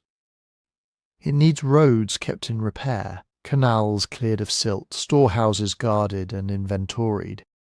All of that runs on trust and information if harvests fail for a few years, or if distant provinces stop sending tribute, or if internal politics shatter the chain of command. The first things to go are often the most abstract. You stop funding observatories, you let the census lapse. You quietly abandon the standard grain measure and start accepting whatever the local elite can deliver. Nobody knocks down the palace right away. But the office that once calculated tax quotas sits empty. The room where scribes copied legal codes is repurposed as a storeroom.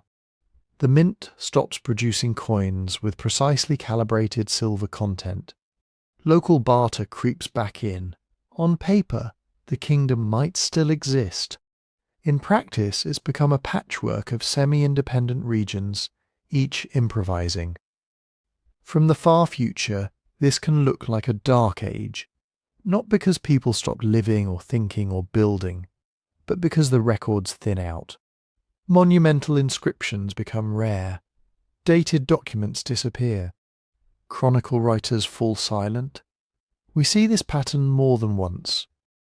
After the Bronze Age in the Eastern Mediterranean, after the Western Roman Empire in Europe, after certain dynastic collapses in China and the Near East, literate, bureaucratic systems give way to periods where writing is restricted to a few monasteries, temples or court circles, if it survives at all.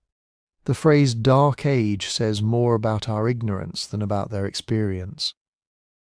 It marks stretches of time where the archival spotlight flickers or goes out. Local traditions continue. People marry, farm, fight, worship, tell stories, adjust to new realities. But because fewer things were written down, or fewer writings were copied onto durable materials, or the central places that stored them fell out of use, the historical record develops a blind spot. Meanwhile, the stones are being cannibalized. A massive temple platform can be an excellent quarry. A decaying palace is a convenient source of dressed blocks and fired bricks. As central authority weakens, there's less capacity or less interest in maintaining old monuments. So later generations pry out blocks to build new houses. They break carved reliefs into handy rectangles for a courtyard wall. They turn columns into millstones, inscribed slabs into thresholds. After a few cycles of reuse, the original structure can be almost impossible to reconstruct. What began as a grand, coherent complex becomes a scatter of recycled pieces embedded in humbler buildings. Yet the pottery keeps coming out of the ground. Cooking pots, storage jars, simple cups, these are the background music of everyday life. Styles shift slowly, often guided by habit and local preference rather than decrees from above. A state can rise, standardize weights, stamp out official seals, and then vanish, while the villagers out on the plains go on making similar bowls and jars for centuries. This is why archaeologists might see continuity in ceramics, but discontinuity in texts. The physical culture of daily survival can flow smoothly across political and intellectual breaks, but writing systems, legal formulae, astronomical tables, complex accounting jargon, those depend on institutions. When the palace school closes, when the tax office stops training apprentices, when the temple no longer needs a staff of astronomer priests to predict festival dates, whole chains of specialized knowledge can snap. You can have a city that looks, in plan, much like its predecessor. Rectilinear streets, stone houses, a central mound where some kind of authority resides. The same clay underfoot, the same river flowing past. But if nobody there can read the old inscriptions on the repurposed blocks, if the system of standardized measures has fragmented into local quirks, if long-distance caravans no longer arrive laden with strange metals and exotic resins, then something crucial has been lost. To a future observer trying to decide whether a place was advanced, The absence of complex texts, standardized weights and far-flung trade might make the earlier phase look modest, even primitive. In reality, the direction of change may have been the opposite. A highly organized, literate, scientifically curious society may have thinned back into a simpler, more local world, leaving behind buildings that look familiar but no longer serve the same functions. And with that thinning, the threads that once carried advanced knowledge from master to apprentice, from temple to temple, from city to city, can quietly fray and break without a single wall having to fall. To understand how fragile those threads are, we have to look more closely at the materials that held them, the scripts, the scrolls, the media that turned thought into durable form, and how easily even advanced civilizations can lose them. For most of history, the things people wrote on were not meant to last. If you were a scribe in an ancient city, you weren't etching every tax receipt into stone. Stone was for kings boasting about victories, for dedicatory inscriptions, for the occasional law code meant to impress visitors.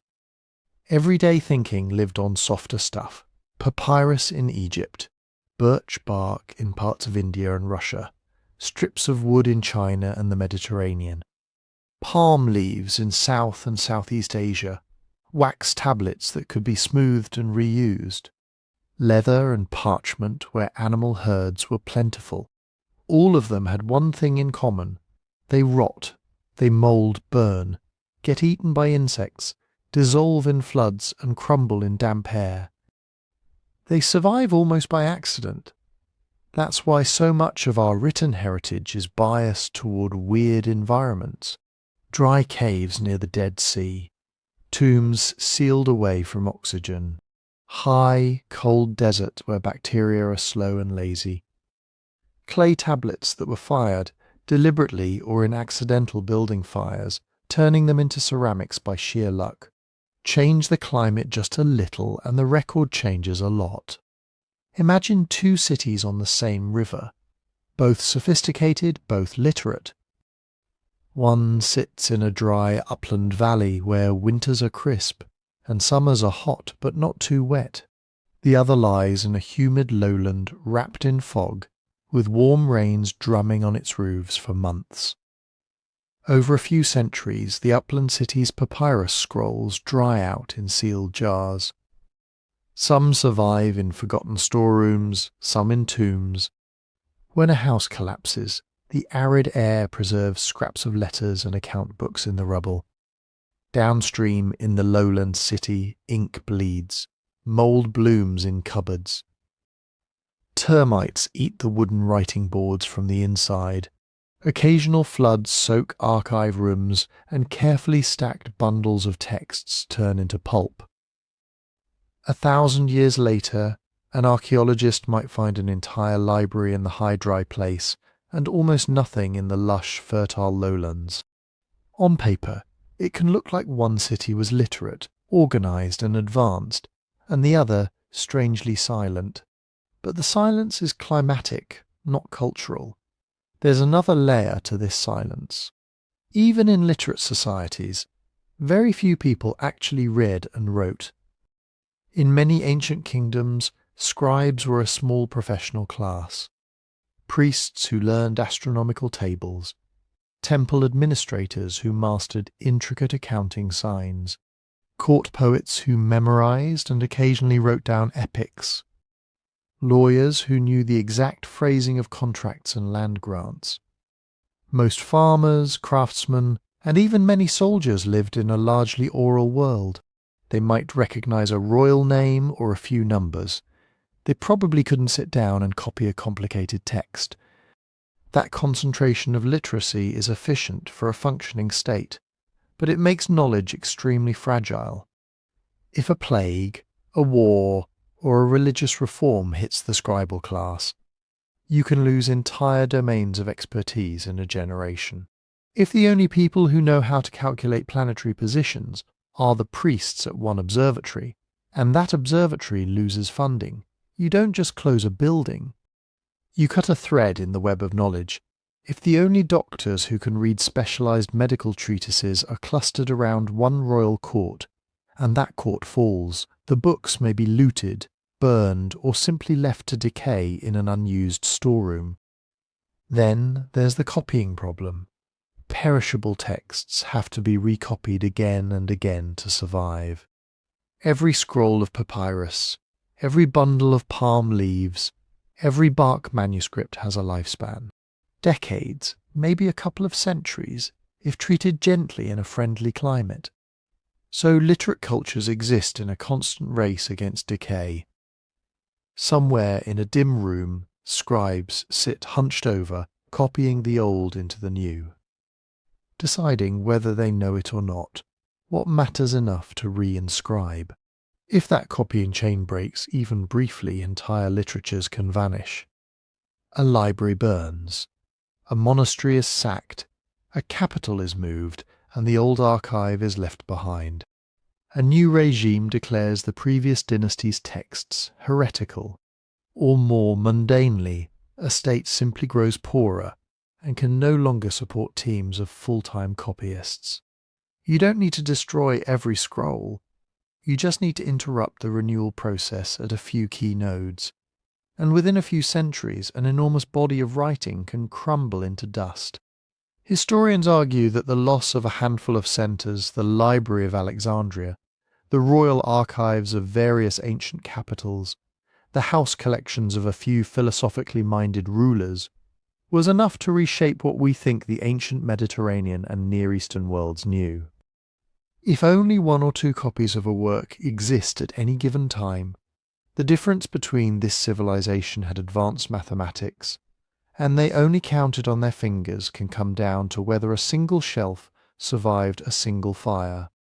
Of course, writing isn't the only way knowledge travels. For much of human history, the most important information lived in voices and memories.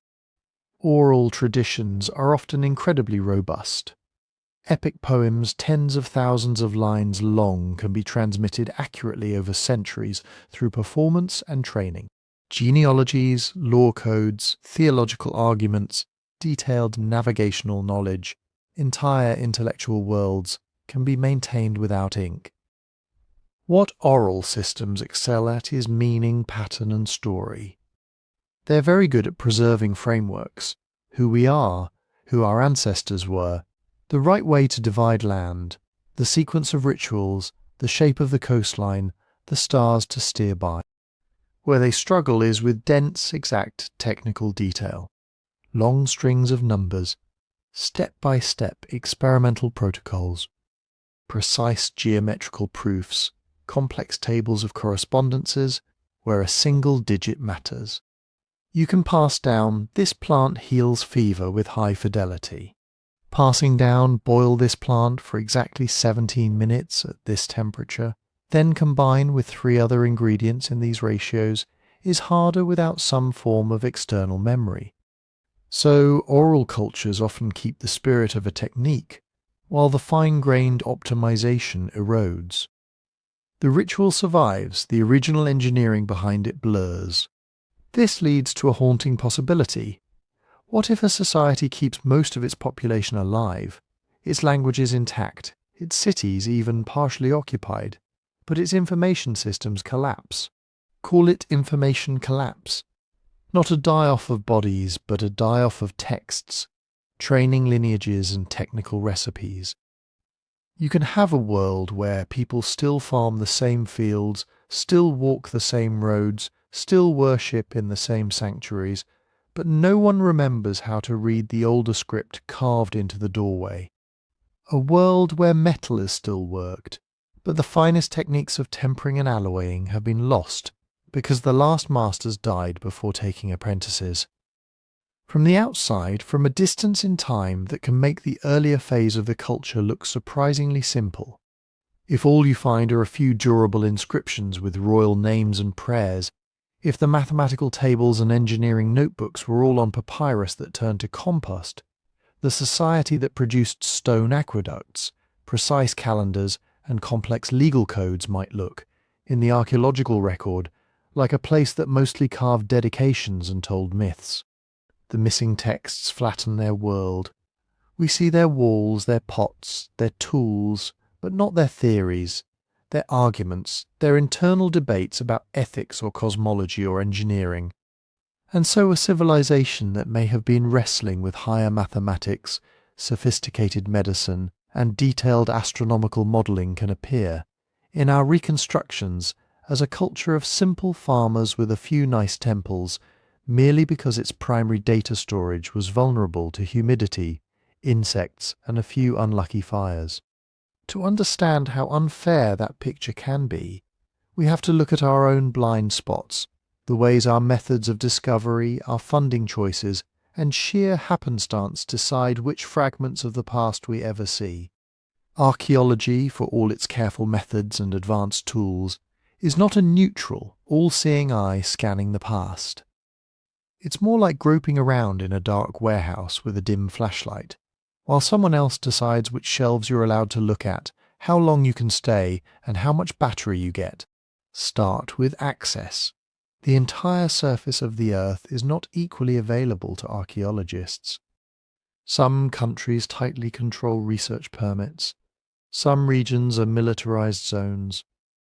Others are simply too dangerous because of ongoing conflict, crime, or unexploded ordnance left from recent wars. You can't excavate a Bronze Age tell if it's under an active artillery line. Then there's politics. Governments sometimes encourage digs that support a preferred national story and quietly discourage those that don't.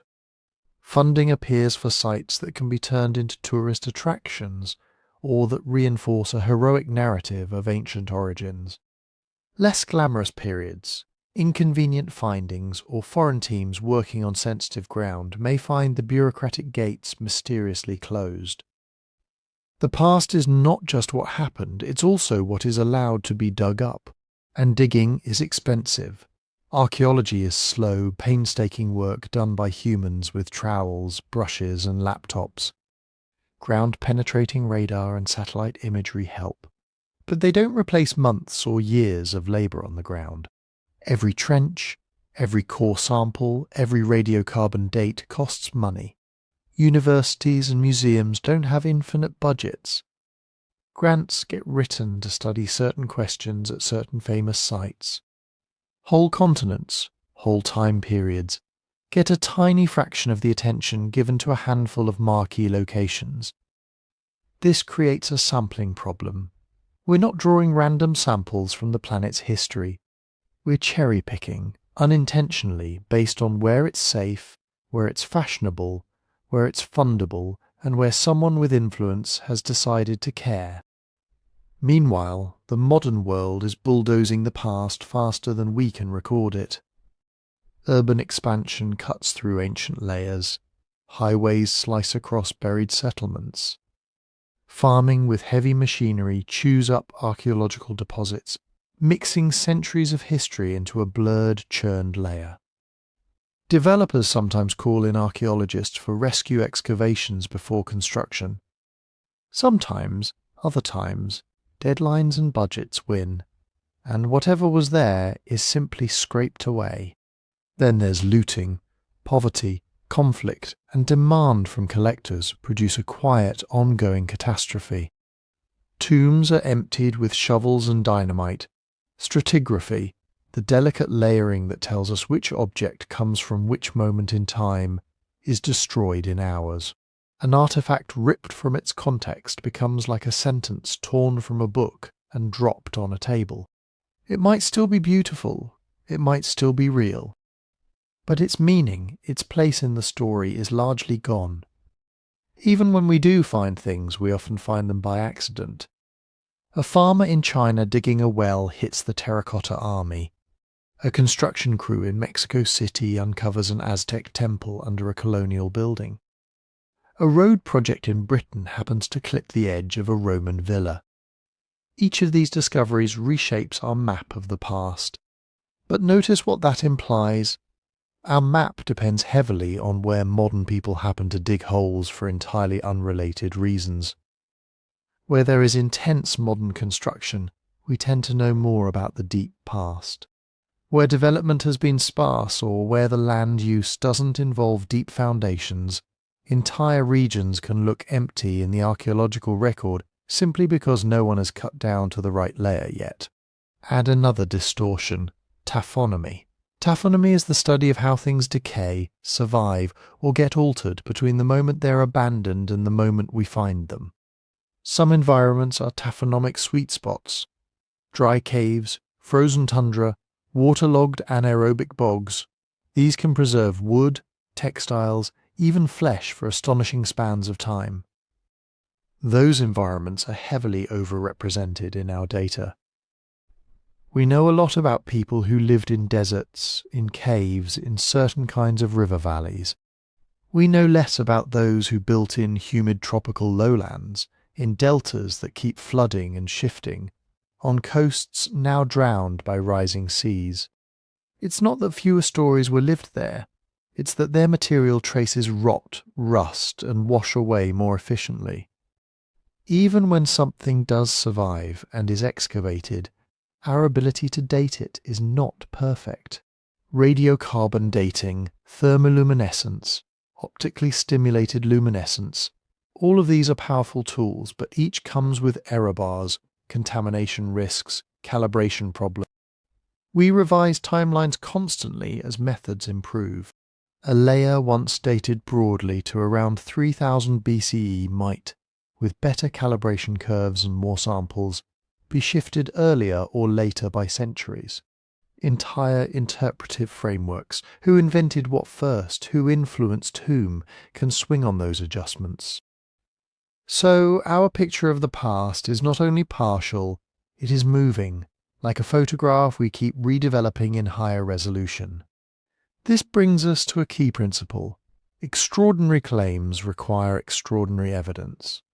If we want to argue that a truly advanced, perhaps industrial civilization existed tens or hundreds of thousands of years before the ones we know, we can't rely on a handful of ambiguous artifacts, out-of-context objects, or suggestive myths alone.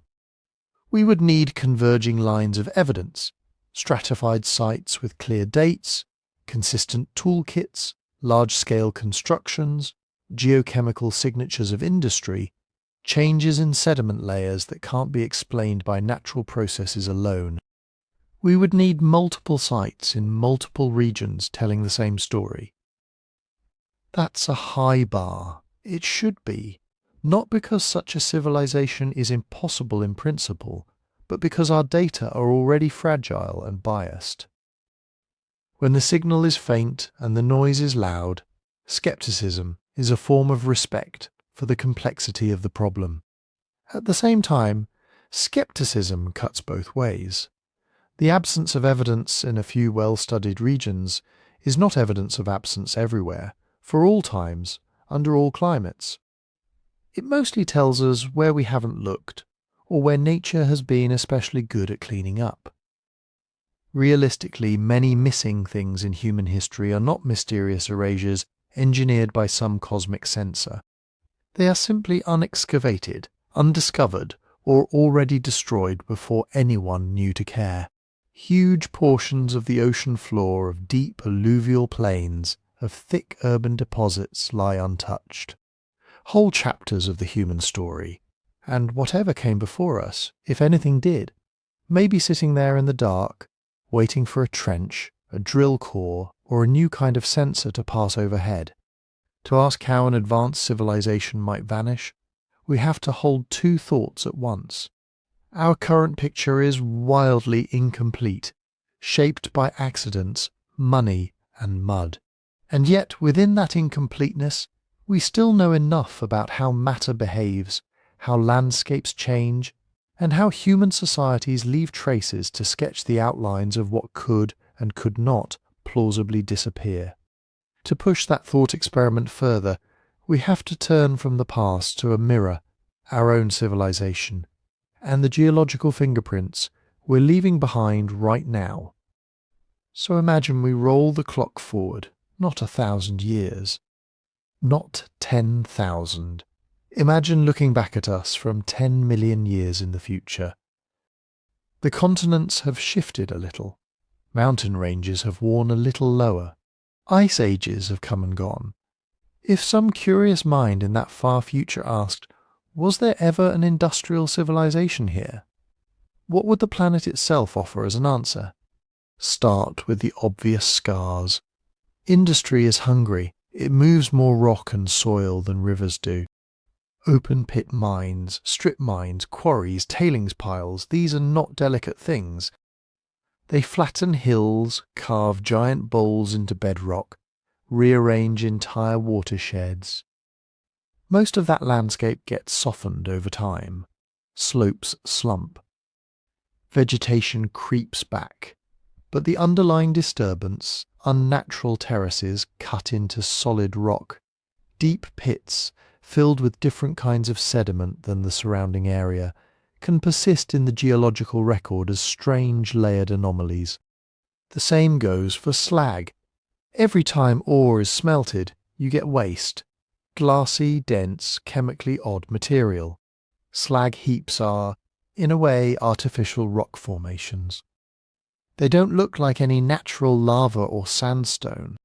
They're full of metallic droplets, bubbles and minerals that only form at industrial temperatures. Buried, compacted and lithified. Those heaps can become entire slag reefs in the rock record, thick, localized layers shouting that someone at some time was melting a lot of metal. Then there are the synthetics. Plastic is a kind of fossil fuel turned inside out. We dig up ancient carbon and reassemble it into chains life never made. Left in the open, plastic breaks down under sunlight, gets shredded by waves, chewed by microbes. But it doesn't vanish, it fragments. Those fragments sink into lakes, rivers and seas, mixing with mud and shells. Under pressure and time they can become part of new rocks. Geologists are already giving names to these hybrids. Plastiglomerates, where melted plastic fuses with sand, pebbles and organic debris. Over millions of years, the polymer chains themselves may degrade, but the textures and odd inclusions could remain as a telltale signature. A layer of sediment full of uniformly sized, perfectly rounded beads, or strange voids where plastic once sat and then decayed. Concrete tells a different story. Concrete is essentially artificial limestone with additives. It weathers, cracks, and falls apart, but pieces of it, especially dense, well-cured concrete, can be surprisingly durable. Roman marine concrete has survived 2,000 years of waves. Scaled up, an industrial civilization's dams, foundations and breakwaters could, when buried, lithify into distinct high-strength horizons, layers of unusually uniform, fine-grained, cemented material, sometimes with embedded steel that has rusted to thick, continuous bands of iron oxides. Alloys add another layer of weirdness. We make metal combinations that don't occur naturally in bulk. Stainless steels with specific chromium and nickel ratios, superalloys with tungsten, cobalt and rare earth elements. In a reducing high-pressure environment underground, the precise microstructures would change, but the overall composition, those odd elemental blends, could remain detectable in tiny, concentrated pockets. Any future geologist drilling through such a layer might find nodules or streaks with metal ratios that scream smelter rather than volcano. Then there's the air and the mud, the planet's memory foam. Industrial activity leaves fingerprints in the atmosphere that get locked into ice and sediment. Lead from gasoline use, sulfur and nitrogen from coal burning, radionuclides from weapons tests and nuclear power. All of these show up as sharp spikes in cores taken from glaciers and lake bottoms. The radionuclides are especially distinctive. Some isotopes we've made in quantity, like certain plutonium and cesium variants, barely occur in nature at all. Their half-lives range from years to millions of years. The shorter-lived ones fade relatively quickly on geological timescales, but they decay into daughter products that can still be measured as statistical oddities. A thin layer, globally distributed, with unnatural ratios of these elements and their decay chains, would be powerful evidence that something technological happened, even if no skyscraper ever survived. Now, scale matters. A small high-tech civilization confined to one region, using limited metals, modest amounts of concrete, and careful waste recycling, might leave only scattered local signatures. A few odd ore bodies stripped more cleanly than glaciers would, a couple of concentrated slag basins, a handful of anomalous cores in one basin or one sea. If that civilization was coastal and sea level later rose, a lot of their footprint could end up on continental shelves that in our time we barely sample. Plate tectonics would eventually drag some of that crust down and recycle it into the mantle. But eventually here means tens to hundreds of millions of years, and not evenly. Huge swaths of continental crust have been stable for billions of years. In that sense, the planet is forgetful, but not quickly and not everywhere. A global fossil fuel burning, metal smelting civilization like ours is much harder to hide. Gigatons of carbon injected into the atmosphere in a geological instant leave a carbon isotope anomaly, an abrupt, sharp excursion in the rock record. We're creating exactly such a spike now. Combined with plastic-rich sediments, widespread heavy metal contamination, and a sudden extinction and reshuffling of species, this forms what some scientists already call the Anthropocene layer. Could something similar have happened long before us and been missed? Perhaps if it was smaller scale, shorter lived or mostly ocean-based, and if its traces lie in crustal regions we haven't sampled or that have since subducted. But a truly global industrial intensity civilization, operating for tens or hundreds of thousands of years, would likely leave a chorus of signals, not a faint whisper, multiple synchronous geochemical anomalies, strange consistent technofossils, landscape modifications spread across continents. The uncertainty lies in our sampling, not in the physics. We haven't taken cores from every ocean basin, drilled every craton, or logged every deep sedimentary sequence. It's possible, in principle, that a subtle industrial episode hides in layers we've barely glanced at. What would move the idea from speculation to serious consideration is convergence.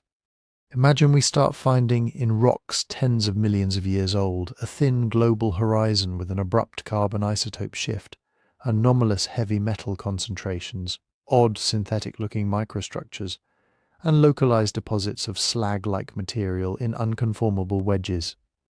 At that point, the question would shift from did anything advanced exist to what exactly were they doing? And that brings us to the outer edges of Erasure, events so powerful they don't just bury civilizations, they hit the reset button on entire biospheres. When you talk about a reset big enough to hide an entire civilization, you eventually have to look up. Space doesn't care about our timelines. Between Mars and Jupiter, there's a belt of broken worlds. Out beyond Neptune, a cloud of icy debris stretches, in theory, almost a light year from the Sun. Every so often, on human timescales, every so often can mean once in 100 million years, gravity nudges something onto a collision course. The Earth has been hit before. We can see it in the rocks. Large impacts leave a distinctive calling card. First, the crater itself, a circular scar, often with a raised rim and a central peak where the crust rebounded from the shock. Small craters weather away, fill with sediment, or get scraped off by glaciers. But the truly big ones, tens or hundreds of kilometers across, can deform entire regions, leaving deep structural rings that geologists can map long after the surface has been rearranged. Then there's the ejector. When a big asteroid hits, it doesn't just make a hole. It vaporizes rock, blasts molten droplets into the sky, and throws debris around the planet. Those droplets cool into tiny glassy spheres called spherules. They fall back through the atmosphere like microscopic hail and settle into a thin layer in sediments worldwide. Mixed into that layer, you often find shocked quartz, grains of quartz whose crystal structure has been deformed by pressures far beyond normal volcanic or tectonic processes. You also get odd minerals that form only under extreme temperatures and pressures, and, if the asteroid was rich in certain metals, a spike in elements like iridium far above background levels. Stack enough rock layers, and these impact horizons become like bookmarks in geological time. Here, an asteroid. There, another one. The record is messy. Erosion tears out pages, subduction swallows whole chapters, but we can still count some of the big blows. The Chicxulub impact 66 million years ago is the famous one. A roughly 10-kilometre object slams into what is now the Yucatan Peninsula. Spherules and shocked quartz show up in sediments around the globe. There's a sharp iridium spike, a sudden disappearance of many fossil species, and a reshuffling of ecosystems that lasted millions of years. That's a textbook global reset, but not every impact is a dinosaur killer. Most are smaller. They still hit like a god's hammer on regional scales. Tsunamis, hundreds of meters high, firestorms, continent-sized dust veils, but the rest of the planet can keep going. A civilization unlucky enough to sit near ground zero might be erased almost as completely as Pompeii, just with more violence and less ash. A civilization distributed across continents might take a brutal hit, then rebuild. If you imagine an advanced society in deep time, its odds of crossing paths with a Chicxulub-class event are low but not zero. Rough estimates put truly mass extinction scale impacts on the order of once every few tens of millions of years. Smaller, civilization-threatening but not biosphere-shattering impacts might be more frequent. Millions of years apart but still rare compared to the day-to-day grind of climate change, volcanism and plate tectonics. There are other celestial threats. Our sun is not perfectly calm. It throws tantrums, solar flares, coronal mass ejections, bursts of high-energy particles, and magnetic storms that wash over the Earth's magnetic field. Most of the time we get auroras and some atmospheric chemistry tweaks. Once in a while we get something stronger. In 1859, during what's now called the Carrington event, telegraph systems sparked and caught fire, and auroras danced almost to the equator. If a storm of that magnitude or larger hit a world wired like ours, it could fry satellites, cripple power grids, and turn the high-tech backbone of civilization into scrap in hours. For hunter-gatherers, a solar storm is a pretty light in the sky and maybe some odd animal behavior. For a digital, electrified culture, it's a systemic shock.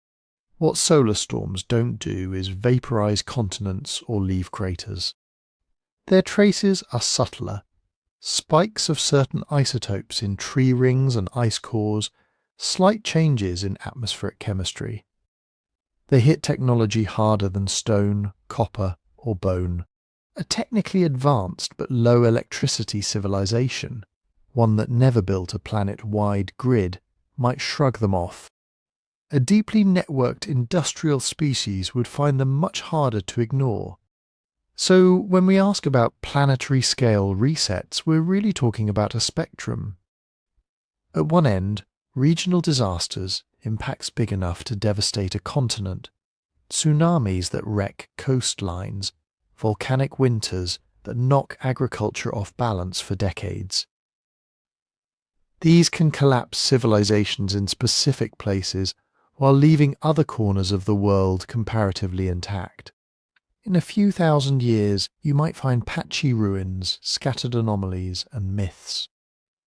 At the other end, the rare giants, impact events or chains of events that change climate globally, trigger mass extinctions and redraw the biological map. These leave thick, obvious lines in the rock record. Global ejecta layers, extinction horizons, long recoveries where ecosystems rebuild almost from scratch. If an advanced civilization happened to sit right before one of these giant resets, its physical traces could be mangled, buried, and overprinted by the chaos that followed. Craters fill with new sediments, tsunami deposits smear over coastlines, wildfires and erosion strip landscapes bare. Later life walks over the ruins as if they were just another layer of bedrock. Human memory sometimes tries to make sense of smaller sky events. Cultures around the world tell stories of stars falling, skies burning, suns darkening. Some of these may recall real phenomena, bright bolides exploding in the atmosphere like the Tunguska event in 1908, or periods of strange sunsets after volcanic eruptions. Oral traditions can be surprisingly persistent, carrying echoes of floods, eruptions, or impacts for thousands of years. But echoes are not measurements. A myth of a fiery sky or a second sun might preserve a dim memory of something dramatic, or it might be pure imagination, or a blend.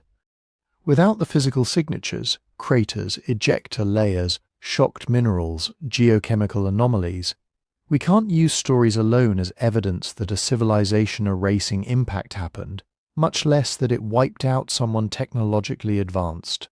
That's where plausibility comes in.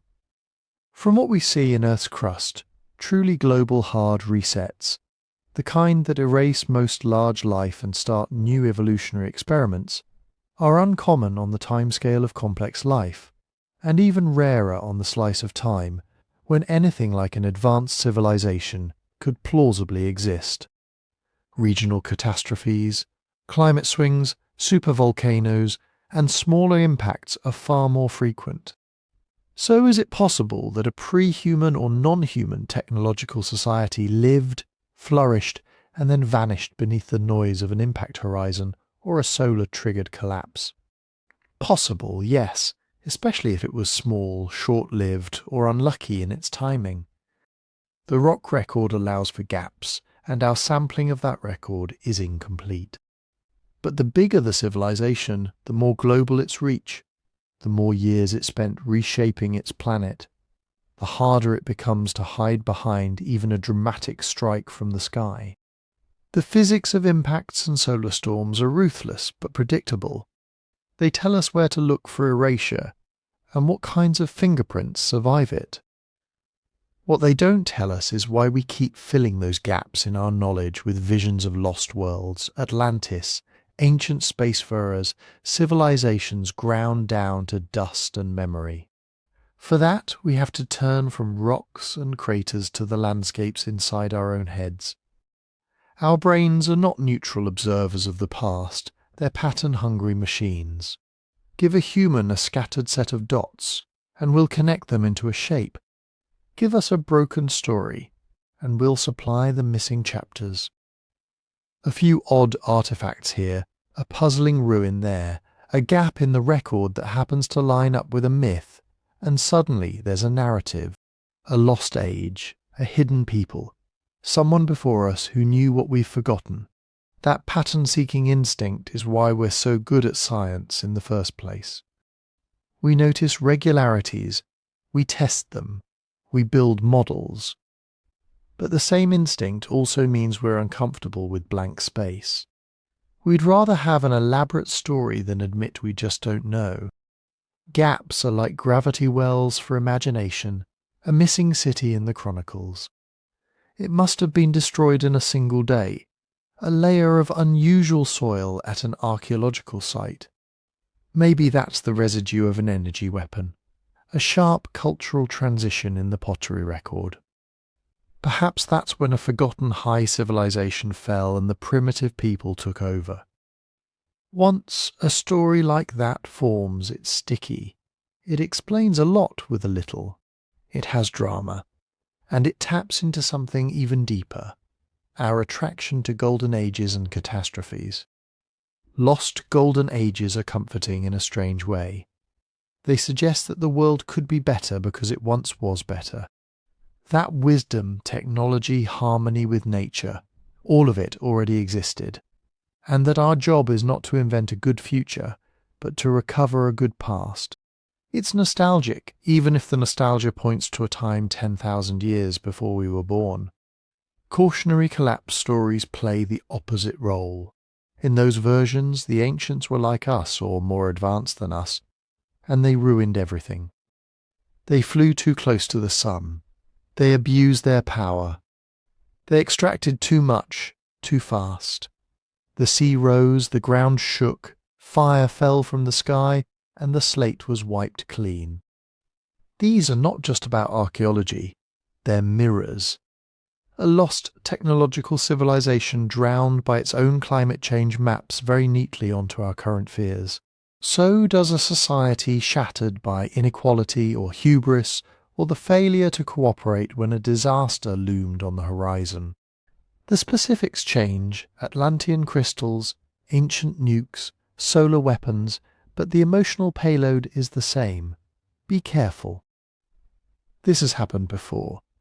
None of this means speculation is bad. Wondering what if is how you get new questions, and sometimes new discoveries. But there's a line between healthy speculation and stories that can never be tested.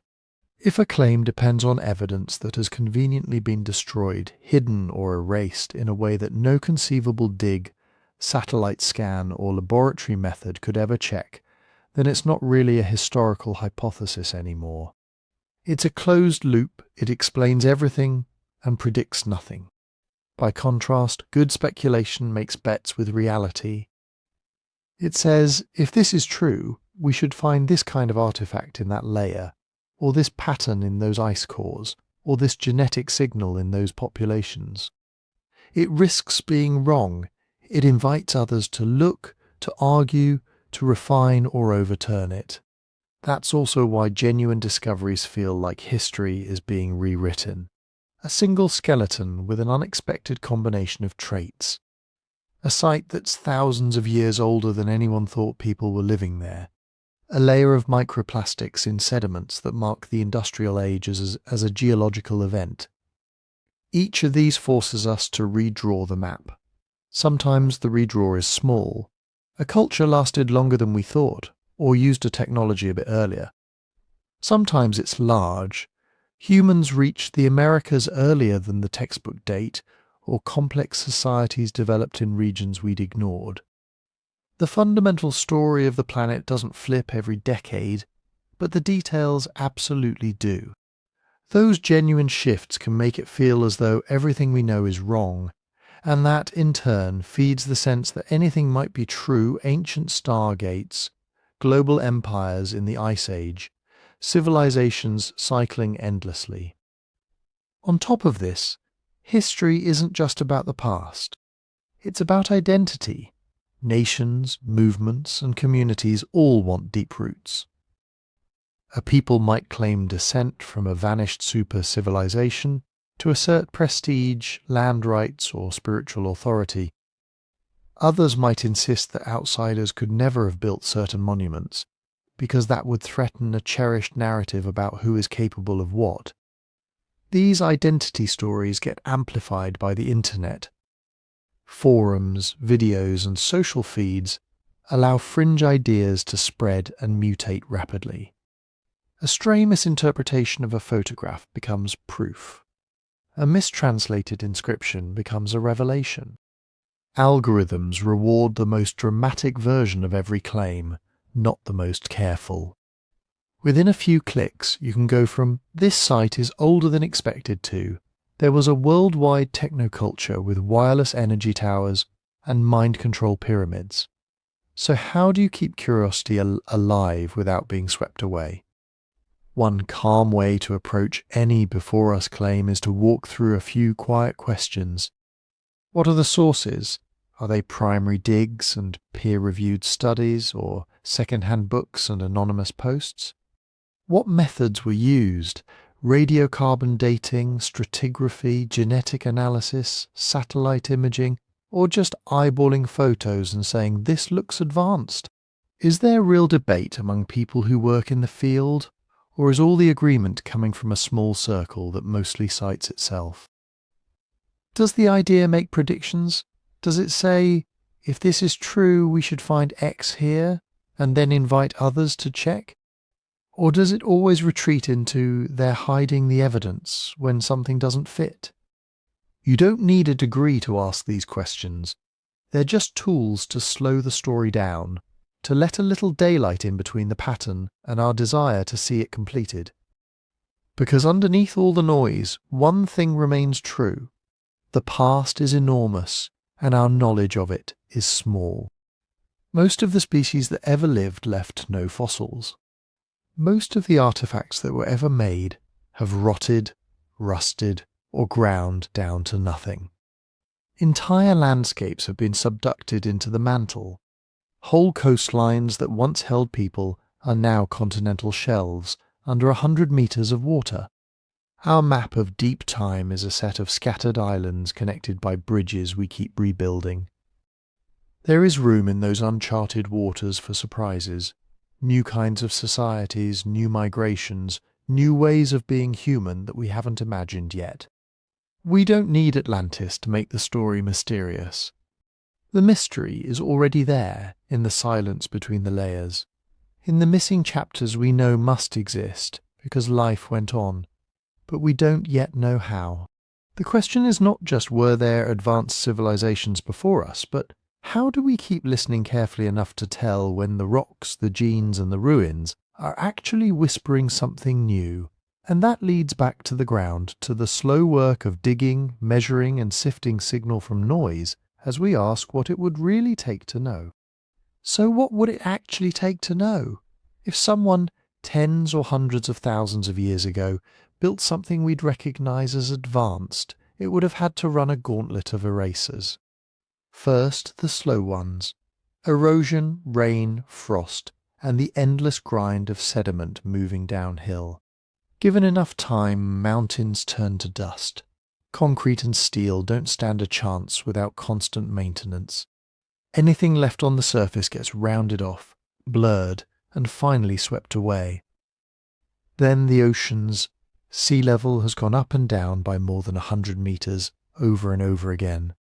Any coastal city built at a low stand could now be far offshore, under thick layers of mud and sand. The sea is a vault and a shredder at the same time, burying some sites in oxygen-poor sediments that might preserve them, while waves and currents tear others apart grain by grain. Ice does its own kind of forgetting. Glaciers don't just sit cold and quiet, they move. They scrape, crush, and bulldoze everything beneath them. A valley civilization unlucky enough to lie in the path of an advancing ice sheet would be ground into a smear of rubble, then covered and reworked until only a few stubborn traces remained. On top of that, there are the sudden blows, floods that rearrange whole river systems in a single week, earthquakes and landslides that sink buildings below new ground levels, volcanoes that bury landscapes under meters of ash, then trigger years of failed harvests and migration. Firestorms, tsunamis, impact winters, events that don't just kill people, but erase the physical evidence that they were ever there. Layer in the human erasers.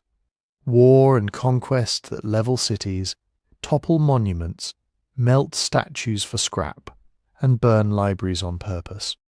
Collapses where the buildings might remain but the knowledge doesn't, scripts forgotten, technologies abandoned, complex systems reduced to simpler ones that leave fewer marks.